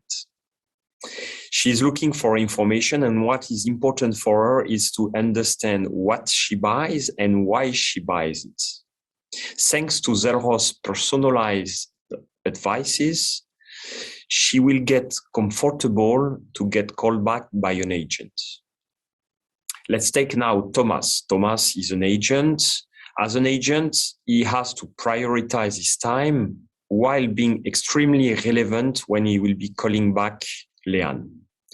Thanks to Zelros' real-time recommendations embedded in his workspace, usually a CRM, he will be comfortable to rapidly understand the real needs of Leanne and to match them with the appropriate covers and hopefully to convince Leanne to subscribe to those policies. In return, Leanne will be very happy and will have experienced a personalized journey with your company. How we do that? Basically, behind the scene, we leverage all the data that you have in hands, both structured and unstructured data. We bring as well third-party data to the table, and our AI engine computes out of those data the relevant recommendations for your policyholders. Those are the typical benefits that we deliver to our customers. We have 20 plus customers using our technology live in production in Europe. We are pretty proud of 2 things. First of all, we are capable of deploying our technology in a matter of weeks, not months, not even years. Second, we are thought leaders as far as responsible and trustworthy AI is concerned, we've worked with a couple of financial regulators to build our framework that we have open sourced on our GitHub. I am now located in Montreal in Canada, and I would be very happy to engage discussions with your teams to deliver the same type of benefits. Thank you very much. Have a nice day. Bye-bye. Damien, thank you. And let us know if you want to connect with Zelros. Click that yes button. And last up in our general category we have Steri.io, which calls themselves the Grubhub for insurance programs. They're a digital ecosystem for businesses to find capacity and access digital tools to launch, improve, and grow insurance programs. Over to you. Hi, everyone. My name is Doğan. I'm the co-founder and CEO of Steer. Steer is a one-stop shop. It's a marketplace for insurance programs to find capacity and access digital tools to grow. On the left-hand side, we work with MGAs, Insurtechs, and embedded insurance distribution partners. On the other side, we work with carriers, fronting carriers, reinsurers, and ILS funds. We are solving many problems in the market, but three of them really to highlight is faster and easier placements. These processes take 9 to 12 months, and we are shortening that time by 25 to 50% by implementing all these digital steps through our digital platform. And we are also giving access to MGAs, to alternative capital providers beyond traditional players in the market. For underwriters, we are creating smart underwriting pipelines. So underwriters see opportunities that they really want to close based on their program appetite. Also, we are creating this very unique marketplace for underwriters where they can see all these program opportunities coming from MGAs, Insurtechs, and embedded distribution partners. Our traction has been more than expected, quite honestly, since we went to the market officially back in May. We signed up more than 40 MGAs representing 1.2 billion in premium. We received more than 10 submissions, and they are being placed right now through our platform. We closed 3 embedded insurance deals. One of them is already done deal, placed. The other 2 are being placed as we speak. We were at Insurtech Connect conference, the largest Insurtech conference in the world. We got selected to top 20 to give a demo pitch. A very important milestone, we got approved as a vendor by Target Markets, which is a network of 300 MGAs in the US. Now that we have access to that network, our growth can be expected even faster. We closed 2 partnerships to grow in the UK and in Australia by onboarding 200 MGAs from those markets. Very excited to announce we have a oversubscribed seed round, which we will close in 2 weeks, and we will be getting 2.5 million as seed capital. With that, we are going to be hiring 7 more people besides the 3 of us, so we will be a larger team. And we closed tech partnerships as well to give access our clients, MGAs and carriers, to boardroom management and policy admin systems so that they can operate better. What's next for us is really exciting, and I can describe it in 3 different pillars. The first one is volume. This is a marketplace, so we will be onboarding more programs, more MGAs, and more capital providers, more carriers. Capacity automation is a very unique game changer aspect of what we are doing, which is done by implementing smart matchmaking engine for programs and by launching capacity syndicates, if you will, for the entire marketplace for certain classes of businesses. We will be also launching our API, which will help us to integrate with embedded insurance partners, vendors, MGAs, and carriers. If you are a carrier, let us show you the underwriting pipeline we can create for your growth. If you are a company outside of insurance industry, we would love to show you how we can enrich your value proposition to your customers while creating a new revenue stream by implementing embedded insurance framework. Thank you so much. Thank you, Doğan. Thank you very much for submitting the yes button today and also engaging with the startup over the chat function. Now we'll move over to the last section of today's expo with property and casualty. So we heard quite a lot about the climate change and about sustainability initiatives today. We kicked our batch off with a selection day with an interesting keynote speaker around the total impact, the capital impact of climate risks. So I hope if you haven't started investing in that space yet, I can only advise you to start off with the first startup and check them out. So we're very proud to have FutureProof here on the line with us today to tell you what you need to do to get that climate risk more actionable for your financial colleagues.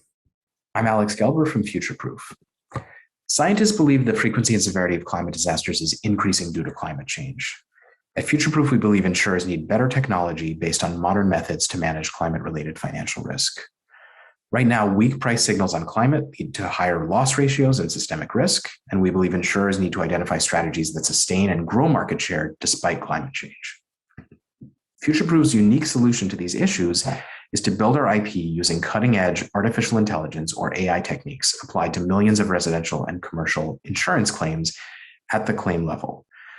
Our unique loss projections yield unprecedented accuracy and asset-specific granularity, and this in turn helps create price signals that align incentives for climate resiliency. This slide and the next illustrate what we believe is the predictive success of our models.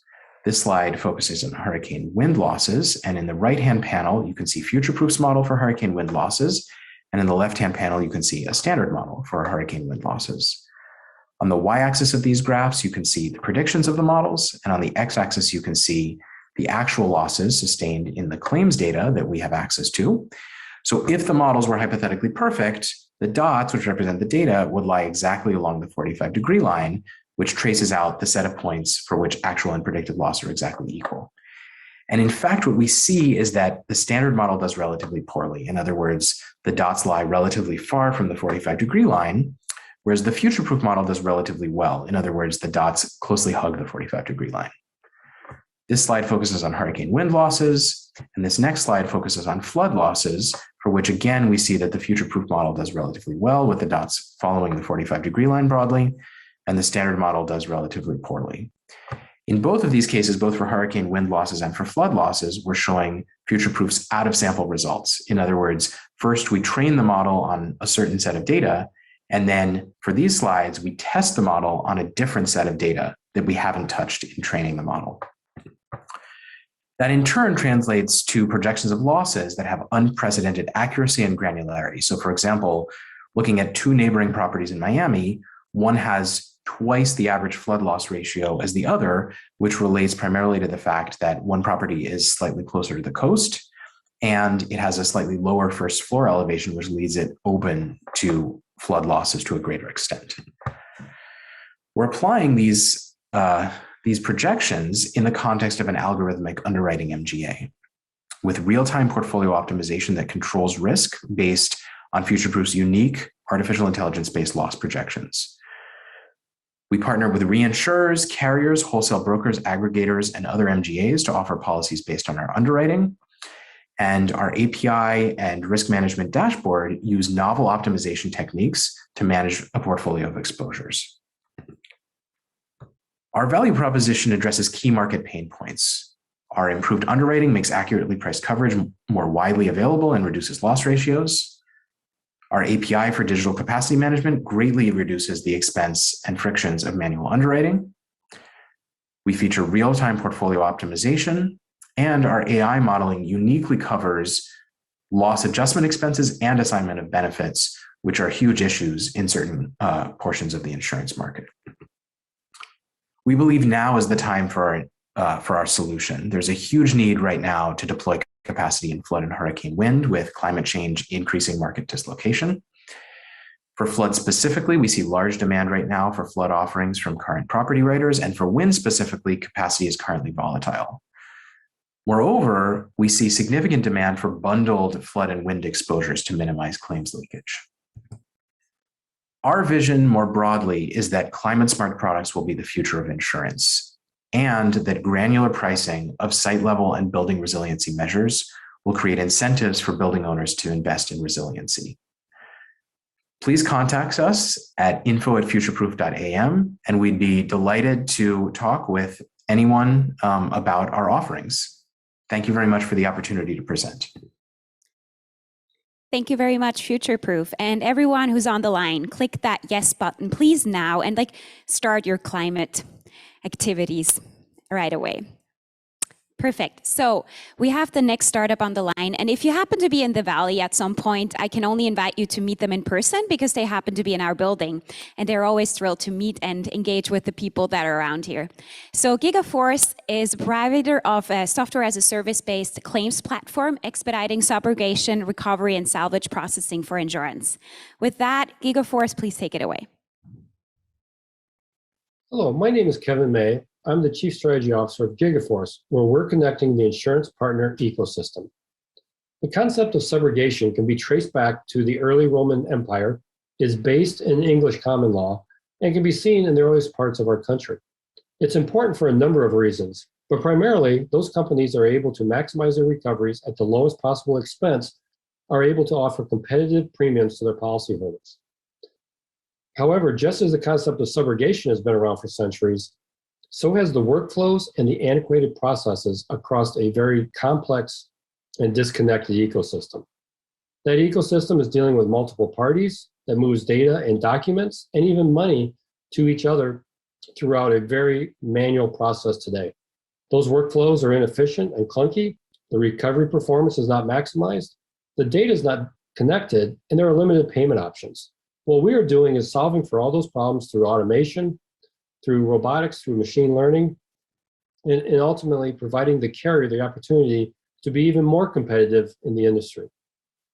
As we look at the workflows involved in the subrogation claim, every single step is touched by the workflow improvements. We see that we have recovery opportunities that come into these steps. Data is being enriched, data is being captured that has never been captured before, and the payment options are being enhanced. So in today's digital world, we're able to take advantage of every payment option that a carrier may want. So who are we? We are the first and only distributed ledger, i.e. blockchain platform, to manage the claim lifecycle from end to end. We're seamless. We have painless integrations with core solutions and legacy systems. We have a touchless payment gateway. We are driving 50 third-party data sources into the platform to enrich that data, and we have 5 patents that are pending. Our TAM is based on the total loss adjustment expense for the US property and casualty industry. Our addressable market is 12% of that, or $9.4 billion, and our obtainable market is 10% of that improvement, or $940 million. When we add in the the licensed attorneys in the country, along with additional parties, we exceed $1.25 billion in the obtainable market. Gigaforce simplifies previously complex, bulky processes through our blockchain solution. It's secure, it's smart, and perhaps best of all, it's touchless. Gigaforce is powered by artificial intelligence and machine learning and is driven by robotic process automation. What we created is nothing short of revolutionary. Our platform provides real-time views into performance, both internally and externally. It provides predictive analytics. It is looking at the liability associated with an accident, and then looking at the recovery potential associated with that liability. In our use case involving a subrogation firm and a collection firm, they had a 30% gain in processing efficiency and a 20% gain in recoveries. Additional use cases consist of reinsurance claims, life insurance, mortgage insurance, health insurance, and the marketplace for our subro ecosystem that we're creating. Our leadership team has years and decades of experience, both in the business and in the technology side of the insurance industry. We have companies that are in production to date. We are processing claims. We have over 800,000 events being managed, and we've sent $1.8 million to collection. We are projecting for 2024 an ARR of $21 million. And our request of this group is that we are looking to raise $5 million in funding to acquire new customers, engage in POCs and pilots, and explore partnership opportunities. We're going to use these funds to grow our team, to expand our infrastructure, to grow out our marketing and our sales, and to to enhance our IP through expanded functionality and internationalization. Thank you for your time today. Should you have any questions, please contact Sanjeev or myself at this information. Have a great day. Thank you very much, Kevin and Sanjeev. And yeah, for anyone looking for an investment reason, here it is, and also a partnership opportunity. They're happy to connect with you, so make sure to press yes. Perfect. So we'll move over to another country, and we have Dylan and his team at Sosure presenting next. So Sosure is the future of home contents and phone insurance, and it's up to 80% cheaper when you connect with friends and don't claim. So try and find out more on what this is all about with Sosure. Hi, I'm Dylan Bourguignon. I'm the founder of Sosure, and we are on a mission to restore consumer trust in insurance by providing win-win insurance for consumers. We've been doing so for the last 5 years, and by having gone very deep in the value chain and to address the core fundamental issues of insurance, we've created a deeply consumer-centric proposition that is not only outperforming the market in terms of consumer metrics, but also from an underwriting perspective. So what does win-win insurance mean? It's amazing if you need us, rewards if you don't. And amazing if you need us, that's effectively quote in seconds. If you want to buy, it's a question of minutes. Why? Because it's very clear up front what's covered and not covered. And the pricing is up to 40% cheaper than our competition. So it's a no-brainer. When it comes to claims, it's not a question of days or weeks, it's a question of hours. 24 to 72 hours is our leitmotif. And that has allowed us to be 5 to 10 times faster than our competition, but also deliver an Net Promoter Score on claims, which is unheard of. Now, that's amazing if you need us. How about if you don't need us? Well, this is where it becomes even cooler. You can get up to 80% money back every year if you and your friends don't claim. And this is how it works. Insurance companies. Love them, eh? You know, before they were invented, insurance was really simple. A load of friends would chip in to create a pot of money. If someone had a problem and needed some of that money, they got it. Of course, if everyone stayed lucky, the money would be shared back out. Insurance was something we all did together. It was social. We think that's what insurance should be, so that's what we've done with ours. With our app, you can connect with friends and family. If no one claims, you get money back. The more you connect, the more you get back. Simple as that. Here's how it works. When you join Sosure, you get what we call a reward pot. You can then invite friends and family to join and connect with you. For every connection you make, you both get £10 in your reward pot. You can keep connecting until your reward pot is full. If you or your connections make a claim, say they lose or damage their phone, everyone's reward pot money goes towards a new phone or repair for that person. But what's really amazing is if none of you claim in a year, you all get your reward pot money back. It's a brilliant, simple idea that lets your insurance be what it should be, social. So the deep benefit here, it's a network model as opposed to a group model. So very different to the traditional mutual model, but very much inspired by it. And it actually allows the mutuality to be scalable. The impact of that is deeply loyal customers. Our renewal rates are 30 to 40% higher than our competition's. And we get, of course, very high referral rates, which are unheard of in insurance, where traditionally it's less than 5%. We also get a better underwriting result, and our loss ratio is over 25% lower than our competition. Now, what's really at the core of what we've created here is we've taken control of the value chain, we've digitalized it, and we've embedded anti-fraud technology and across the value chain to detect and deter fraud up front, and also to address the moral hazards, this reward pot mechanism. As a result, we have policies which are more competitively priced, and we also have a faster and easier claim service for our customers, which is the essence of what insurance should be. we started off in mobile phone insurance. We've launched home contents, which is kind of renters insurance, and we'll be launching buildings, which is homeowners, early next year. Travel, gadgets, and we've also created bespoke solutions, especially with some of our kind of embedded retailer solutions, which are product-based insurance for embedded insurance for the retail checkout. And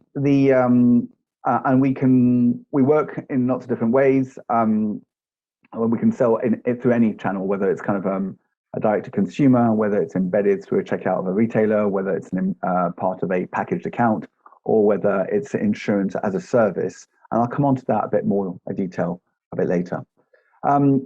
Where we can be working together with insurers, provision capacity for us. In the UK, we're for the delegated authority MGA.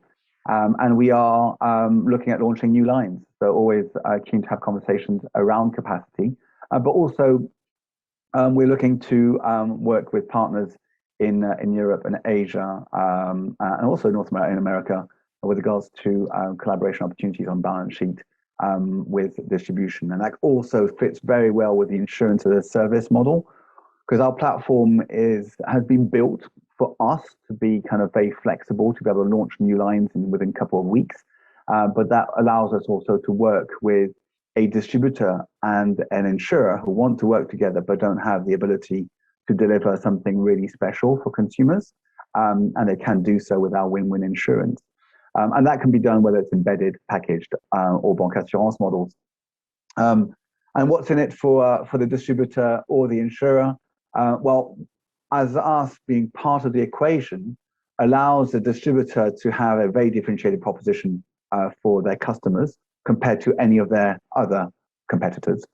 They can sell 2 or 3 times more policies. Why? Because we can insure any item, however old it is, because we do a whole bunch of diagnostics assessment at the beginning of the journey, which allows us to insure any item, however old it is, whether it's secondhand or new. So it doesn't really matter to us. That allows effectively to sell more policies, but also which is beneficial for both the distributor, also the insurer, as you've got kind of more premium is being underwritten, but we also deliver at a lower loss ratio, so it's actually more profitable. With regards to the packaged accounts, again, very differentiated, but also allows us to make sure that we've got our control on fraud allows us to have a more controlled pricing, which is more reliable for the distributor, but also allows us, therefore, the insurer to basically ensure they've got a very strong margins on those types of books. And then finally, when it comes to banque assurance, deeply differentiated proposition, which is a beneficial both for the bank, but also the insurer who's working with the bank to have something that makes the bank stand out and have the adoption rate much higher. And again, with our loss ratio being more effective due to the anti-fraud that we've got across value chain. So, if you want to be working with and deliver insurance for consumers, that is win-win, which means it's better for consumers, whether it's on claims, whether it's on referrals that have never been heard of in insurance, but we're delivering upon, and a loyalty that is also unparalleled, then we're the place to go, especially if you're an insurer, where also you'll actually end up having better margins, higher lifetime of customers, and also lower payback on acquisition. So don't hesitate to get back in touch. My name is Dylan Bourguignon, and I'm founder of Social. Thank you, Dylan. So if you happen to be in London or wish to soon to be office there, let us know, and then you get the chance to connect with Social in person. Well, with that, we'll move over to the next startup, and I have an icebreaker for you for that one, because Will, the founder of Federato, just got married last weekend. So please make sure to just express your best wishes over the chat and for Will.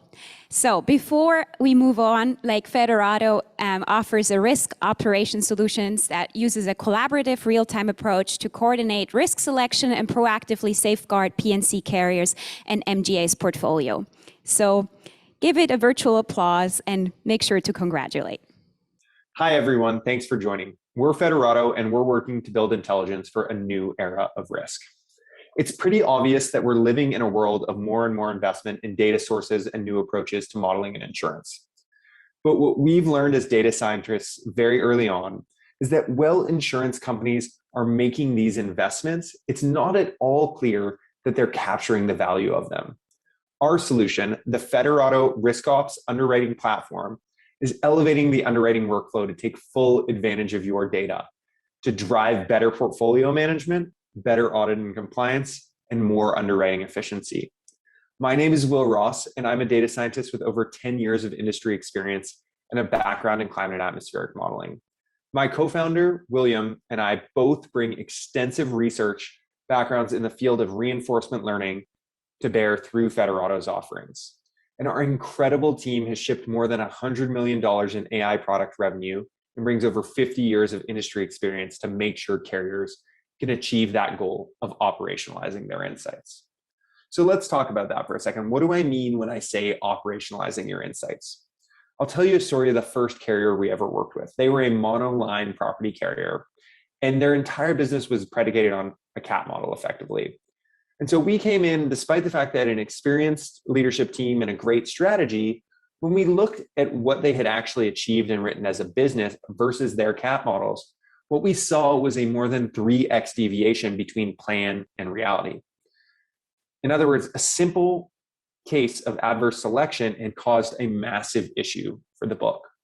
And so we asked, wait a second, this is insurance, risk is supposed to be the business, and yet these statistical insights, which are technically correct, are being ignored where it really matters, namely underwriting. And so why is that? And what we found is that the primary way insurance carriers communicate non-admitted underwriting guidance today is static PDFs. In other words, the mechanism for operationalizing these insights has zero data sophistication. Carriers need a way of actually getting those insights to that last mile of the underwriting workflow if they want to have the end effect on the book of business. And so what we do is we take the goals, strategies, and tactics of an underwriting organization and we instantiate them as a living, breathing part of the software. We form an optimization problem that continuously works to optimize for every individual underwriter in the portfolio to ensure that they're all taking the next best action to maximize premium for the group as a whole within the operating constraints that are going to take that business and make it profitable. And so the way to think about this is you could be continuously balancing the rate retention trade-off or proactively managing a CAT accumulations coefficient of variability. And so we take that and we package those insights into a software solution that helps give managers real-time visibility into how they're performing on those metrics. They can see things like rate, retention, new business, and accumulation goals. And then they can implement new ones without the need to contact IT or do a bunch of pivot table work. But what really makes the software valuable is that when underwriters are then working, those goals are intrinsically linked to the accounts they're relevant to, such that the entire organization can stay market aware and move together to do what's best for that portfolio. And so this approach, which we call risk ops, is really the first of its kind in the market. We are the only underwriting workflow solution that takes a comprehensive, fully designed, and fully data integrated approach to these problems. And we've proven that this can work with the smallest MGAs and the largest carriers in the world all the same way. So if you're a customer and you'd like to see a demo and learn more about the platform, please opt in or reach out to us directly. And if you're an investor and would like to learn more about the incredible traction that we're seeing, we'll be going into our Series A in Q2 of next year, and now's a great time to get to know us. So thanks very much and be well. Thank you, Will. Thanks very much for presenting, and I hope everyone got excited to invest in them. So I'll give you a few more seconds to just click that yes button, and then we move over to already our last startup for today. And then we have a special something prepared for the last few minutes, so please stay on the line. So with that being said, OTONOMI. OTONOMI is a blockchain-powered parametric MGA that transforms cargo insurance policies into fast, cost-effective, and transparent digital products. Please welcome OTONOMI. Hi, everyone. This is Jan, CEO and co-founder of OTONOMI. we're going to be talking about our product build and the last 3 months within the plug and play program. Let's get started with a fun picture. I'm not going to ask you if you recognize it. Everybody's seen it. This is the Suez Canal Ever Given story. At the time of the article, analysts estimated losses in the tune of $10 billion for the freight forwarders logistics. Now, if we switch the conversation to insurance claim coverage, it turned out that less than 100 million, less than 1% of those 10 billions are going to be recouped. And it's not isolated to the Suez Canal. Every day, thousands of containers are being shipped and are missing delay, interruption, disruptions of supply chain coverage while being very time sensitive. You can think about COVID vaccine, medical supply, food, perishables, livestock, and other asset classes that are suffering spoilage, mortality rates, and disruption of supply chain. And every year, 62 million metric tons of cargo are being transported with insufficient insurance coverage for three reasons. Number one is opacity in insurance policies, which largely exclude delay and interruptions. Number two is excruciating pains going through the adjudication process. It takes months, very manual, and excessive admin costs for both the policy holders and the insurance carriers. And this is why we created OTONOMI, with the first ever parametric insurance platform that's supercharging cargo operations with 3 proprietary technologies. Number one is data-activated API triggers, which automatic event triggering for delay, interruption, disruption, supply chain, down the road expansion to tracking devices of and IoT sensors for humidity, temperature, fire, smoke, and other asset classes. Secondly is claims automation using blockchain smart contract. And finally, full integration of digital wallets and digital payments that help expedite the claim settlement. In the case of cargo interruptions, what you're looking at is your legacy process is making you work for it. With dozens of emails, phone calls, manual steps, you name it. The whole process takes months and is highly cost effective. With OTONOMI, we streamline and simplify in 3 simple steps. Number one is event triggering, automatic detection. Secondly is claims activation. And finally, digital payments. And the best part is we do it under an hour for a fraction of the cost. So everybody wins in the value chain. Now I want to double click on why parametric. So 3 main reasons. Number one is the coverage. So air freight delays of 12 hours, interruptions, any asset classes included. So no opacity, no fine prints. Secondly is the claim adjudication, automatic same day, instead of being very manual, weeks and months in the traditional coverage. And finally, risk limits. So we start with small limits of $10,000 and aggregate of 100 grand, which is great to start a proof of concept and highly scalable as opposed to millions and millions in open cover. Now, quick updates about the latest development. So first, go to market. Our sales process is increasing 17% throughout the summer into the fall, 65 meetings for qualified connection, and we're expanding beyond the US into European and UK accounts. And we're also lining up a very great number of potential partners in carriers and reinsurance. Very proud to talk to very greatly experts and specialists in the space. Secondly, our team is growing with 2 new hires in risk, data science, and data engineers. That's essentially beefing up our capability and capacity.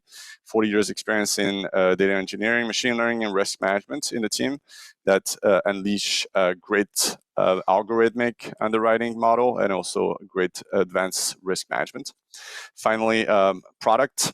We currently testing our risk dashboard for real-time limit monitoring and also a great tool for diversification of portfolio.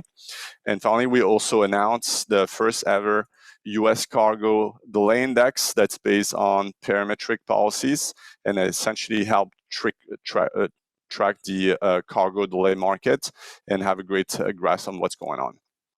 If you want to learn more, please do reach out. I would love to have a very productive conversation. You can reach out to me at jan@autonomy.ai, and we'll be in touch very soon. Thank you, Jan. And you know the drill. If you want to connect with OTONOMI, please click that yes button. And that wraps up our startup pitches for today. So thank you to all the startups who pitched and made it through our program this year. These were the most highly voted Insurtechs across our corporate partners, and hopefully this is just the start of your journey with Plug and Play. Now, as you can see, I've invited the rest of our Insurtech team up here today because we'd now like to make a special announcement on our Corporate Innovation Award winner for the year. So every summit, our team reviews internally the progress and engagement of each of our corporate members and votes on the one that has been gaining the most ground and demonstrating the true spirit of Plug and Play innovation. This year, I'm proud to announce the winner of our Corporate Innovation Award, drumroll please, all the way from Australia, RAC. Congratulations, RAC. We're so proud of you and honored to give you this award. We've invited our champion, Brad, to come and discuss his learnings from this past year, and I'll hand it over to him and my ventures colleague, Nick, who has worked closely with RAC on many of these initiatives. Congratulations. Brad, great to speak with you today. Thanks for taking the time, and congratulations for winning the Innovation Award this year. Thanks, Nick. Really appreciate it. It's an honor, to be honest, and it's great to be part of the Plug and Play program. No, the honor is honestly all ours. And we at Plug and Play have been working alongside you and the RAC insurance team for about 3 years now, I think. And I, for one, could consider myself very fortunate to have a kind of seat on the RAC insurance ride as such. And I know you're a humble guy, and I think we're going to show a few of your achievements in the last year in a second. I'm not really one for showing off these achievements, but perhaps let me do that for you with a few highlights from last year. So, firstly, on the infrastructure side, the group, RNC Insurance in particular, completed a migration to Azure. On the product side, things like you launched a fully digital auto insurance product called Range. On the startup side, which I think has been almost the most impressive part, RAC Insurance made its first investments in the US Insurtech and carried out multiple pilots. I think a few of those actually went to full production as well. One most recent one that I think we've been involved in somewhat has been launching your internal podcast, Hippo, Waffles, and Lemonade, which looks to educate your fellow colleagues on innovation and startups. And finally, it's honestly been very remarkable to see how much time, resources, and generally drive you've put in to support founders across their journey, from anyone that we've sent you from our portfolio to batch companies and others. You spend a lot of time giving them feedback, making introductions, and in doing so, have really promoted Australia as an emerging Insurtech region. So, from this, Brad, a lot has happened in 2020 and prior as well. But for anyone listening, would love for you to tell us a little bit more about yourself, RAC Insurance, and of course, what brought you to joining Plug and Play back in 2019? Yeah, sure. So first of all, I guess about RAC Insurance, we're a purpose-led member organisation, first and foremost. Insurance is one of the products and services we sell or offer to our membership. We noticed probably back in 2015 that the language around autonomous vehicles was quite strong, and people thought autonomous vehicles were going to be here by 2020, and one of our largest products is car insurance. And so we were sitting back and thinking, what would that mean for our business and our members moving forward post 2020? And so we started to look into the disruption in that manner through autonomous vehicles initially, and then we identified quite quickly that disruption was occurring more broadly in the industry. So it was a question: do we lean into that or do we ignore it? And I suppose we chose to lean into it and look for ways to both educate ourselves and explore that area. Yeah, I feel that's a fantastic kind of, maybe a bit more reactionary in some ways, but also, considering where autonomous vehicles was at the time, I feel like that was incredibly proactive actually of you and the rest of the team and the board. And, I think, having worked with you guys for a few years now, I've personally been amazed at how fast you've kind of embraced this open innovation type model, launch these products, whether it's investing, whether it's, doing your own spin-off products, building global networks. You really do make it look quite easy. However, on the flip side, many of our partners are either still very early in their innovation journey or perhaps struggling to find efficiency, a few years into that journey.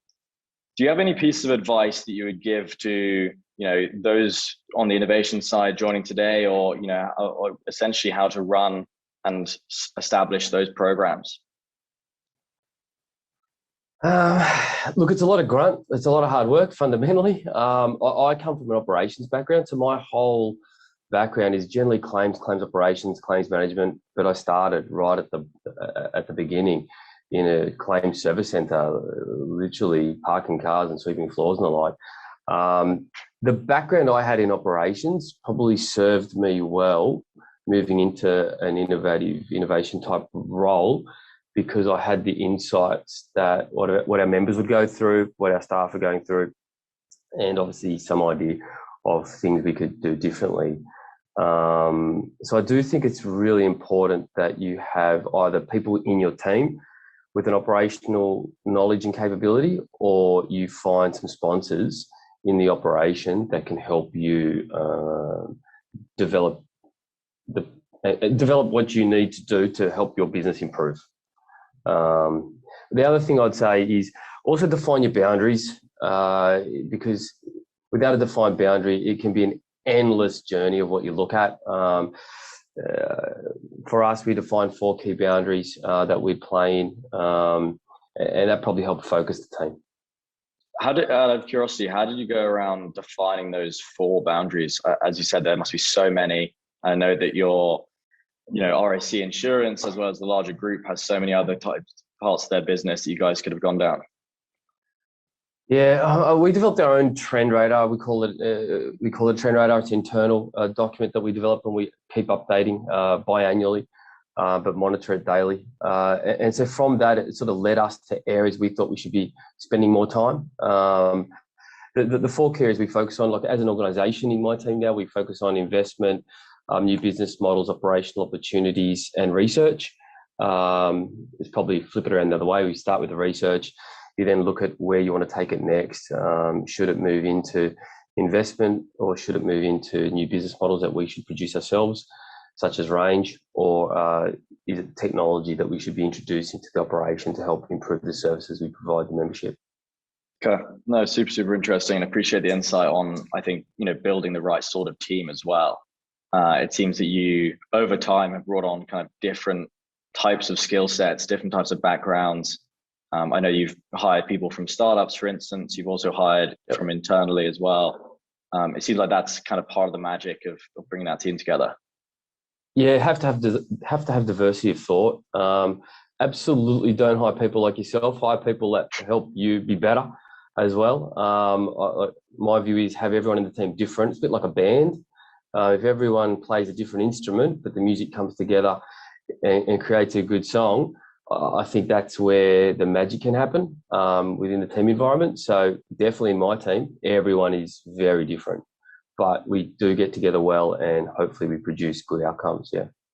Yeah, looking forward to your album coming out soon as well. That's going to be a hell of a listen. Maybe switching gear a little bit. I feel like in the last 12 months, you've really found a knack for, not only a kind of narrowing the funnel of startups into kind of pilot and contract, but also then kind of operationalizing and actually kind of really working with them in that POC in a founder-friendly or startup-friendly kind of manner, hopefully relatively quick. And I feel like that's something that a lot of our corporate partners often struggle with. It can take months or even sometimes years to kind of get a test of a particular product or service off the ground with a business unit. What advice would you have for an innovation team trying to move these kind of individual projects over the line? Understand where the pain points are for your consumer. So for us, it's a member, but for your consumer in general, understand where those pain points are, and work back from there. And so if you can identify the area of most difficulty for your consumer, naturally the operational team will want to fix that problem, because it's often going to be the same for them.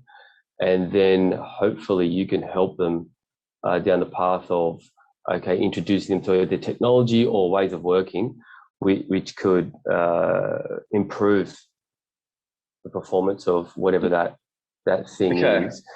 Do you have any suggestions of how you find those pain points? Because I feel like that's often something that we get asked is like, how do I figure out which are the 10 most important pain points when there's like 1,000 problems that are being thrown at me at all times? Yeah, I'm a connector, so that's what I am. I just talk to people. I talk to lots of people, whether it be members, staff. I just talk to lots and lots and lots of people to try and understand what's happening. I mean, you use data points if you've got them. Some businesses have more than others, but if you've got the data points, we're probably fortunate we have a fair few data points on the services we provide. But use that data, but talk to people. Just whether it be on the phone, in person, however you can talk to people to gain the context of what's occurring. It's invaluable. Then you put it together. Absolutely talk to people. Okay, no, interesting. And maybe that kind of falls into this question here is, obviously you've been, hurdled over a few challenges today, but what has been the most challenging thing about pushing forward innovation at RAC Insurance? Is there any kind of one thing that sticks out?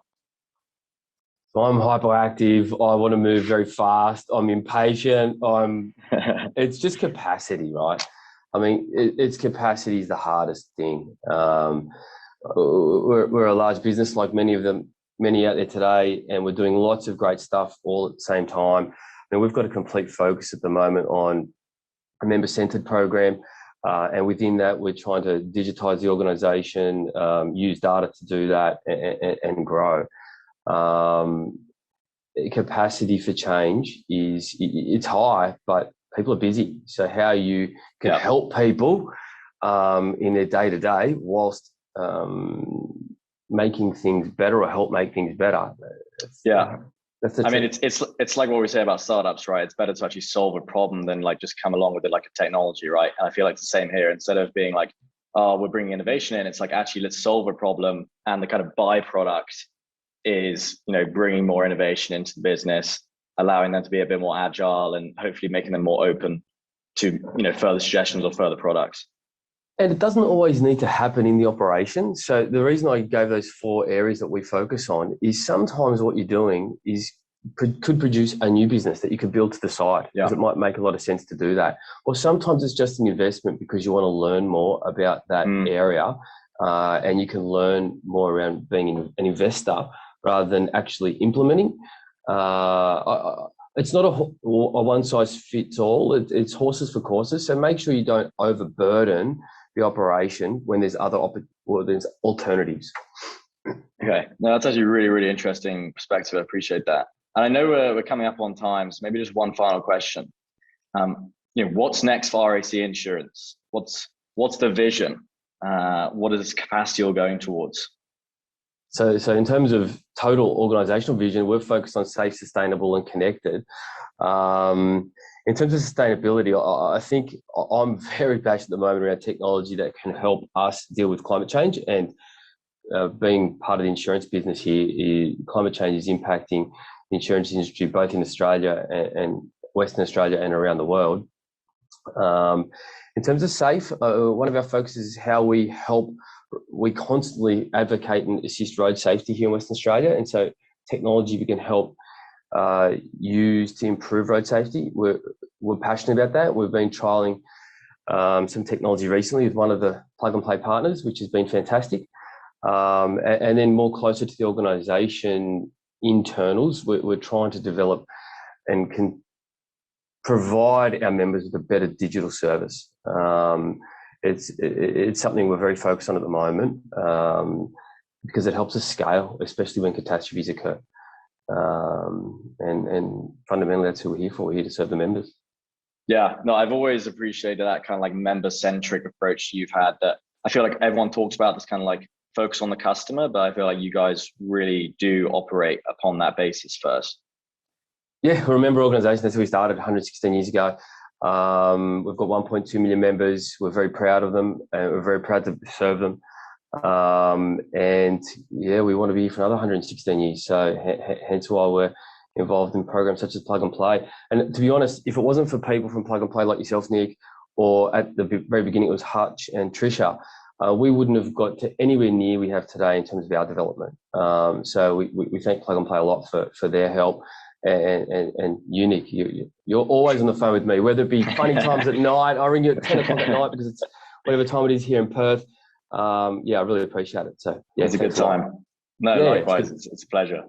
Awesome, Brad. Well, thanks again for joining us today. Congratulations on the award. I think it's long overdue in my mind, so I'm really happy you guys accepted.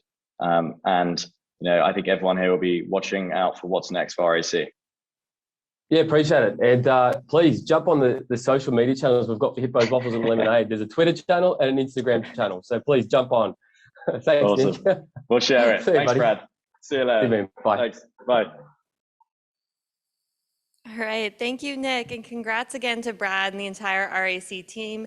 We have your award shipping out already to Australia, so keep an eye out for that. It's an honor to work with you and recognize all the progress you've made with us so far. And thank you to everyone for tuning in with us today for our Insurtech Summit. I'd like to offer a few reminders about some upcoming dates before we close out today. First things first, if you are in the Bay Area, we have a cross-industry networking lunch right now or after this session. It's happening right on the beach at a beautiful new event center we have for Plug and Play. It's near Half Moon Bay. We have a shuttle leaving from Plug and Play at 12:30 and returning back if you'd like to join us. Whoever is in town, please come by, enjoy the afternoon with us. We'd love to see you, and we have all the necessary COVID safety precautions in place. If you miss out this time, we'll have one hopefully next year when a few more people can join us in person as well. And now a few upcoming dates to keep in mind. So our next top 150 list is going out this December. This is a partner exclusive collection of the top insurtechs in the world as curated by our ventures team. If you'd like to learn a little bit more about this, please let us know and how you can be included. We also have an Innovation Best Practices Roundtable on November 23rd that you'll sure to gain some really good insights from. We've got an Elder Tech Summit in partnership with the Society of Actuaries that will be hosted right here at Plug and Play on December 6th and 7th. We'll have in-person and virtual options for you. And our upcoming selection days will take place on February 22nd to 24th next year. And that's a wrap. So thank you everyone for being here today. If you have any questions, please get in touch with us. Have a great rest of your day and we hope to see you soon. Take care.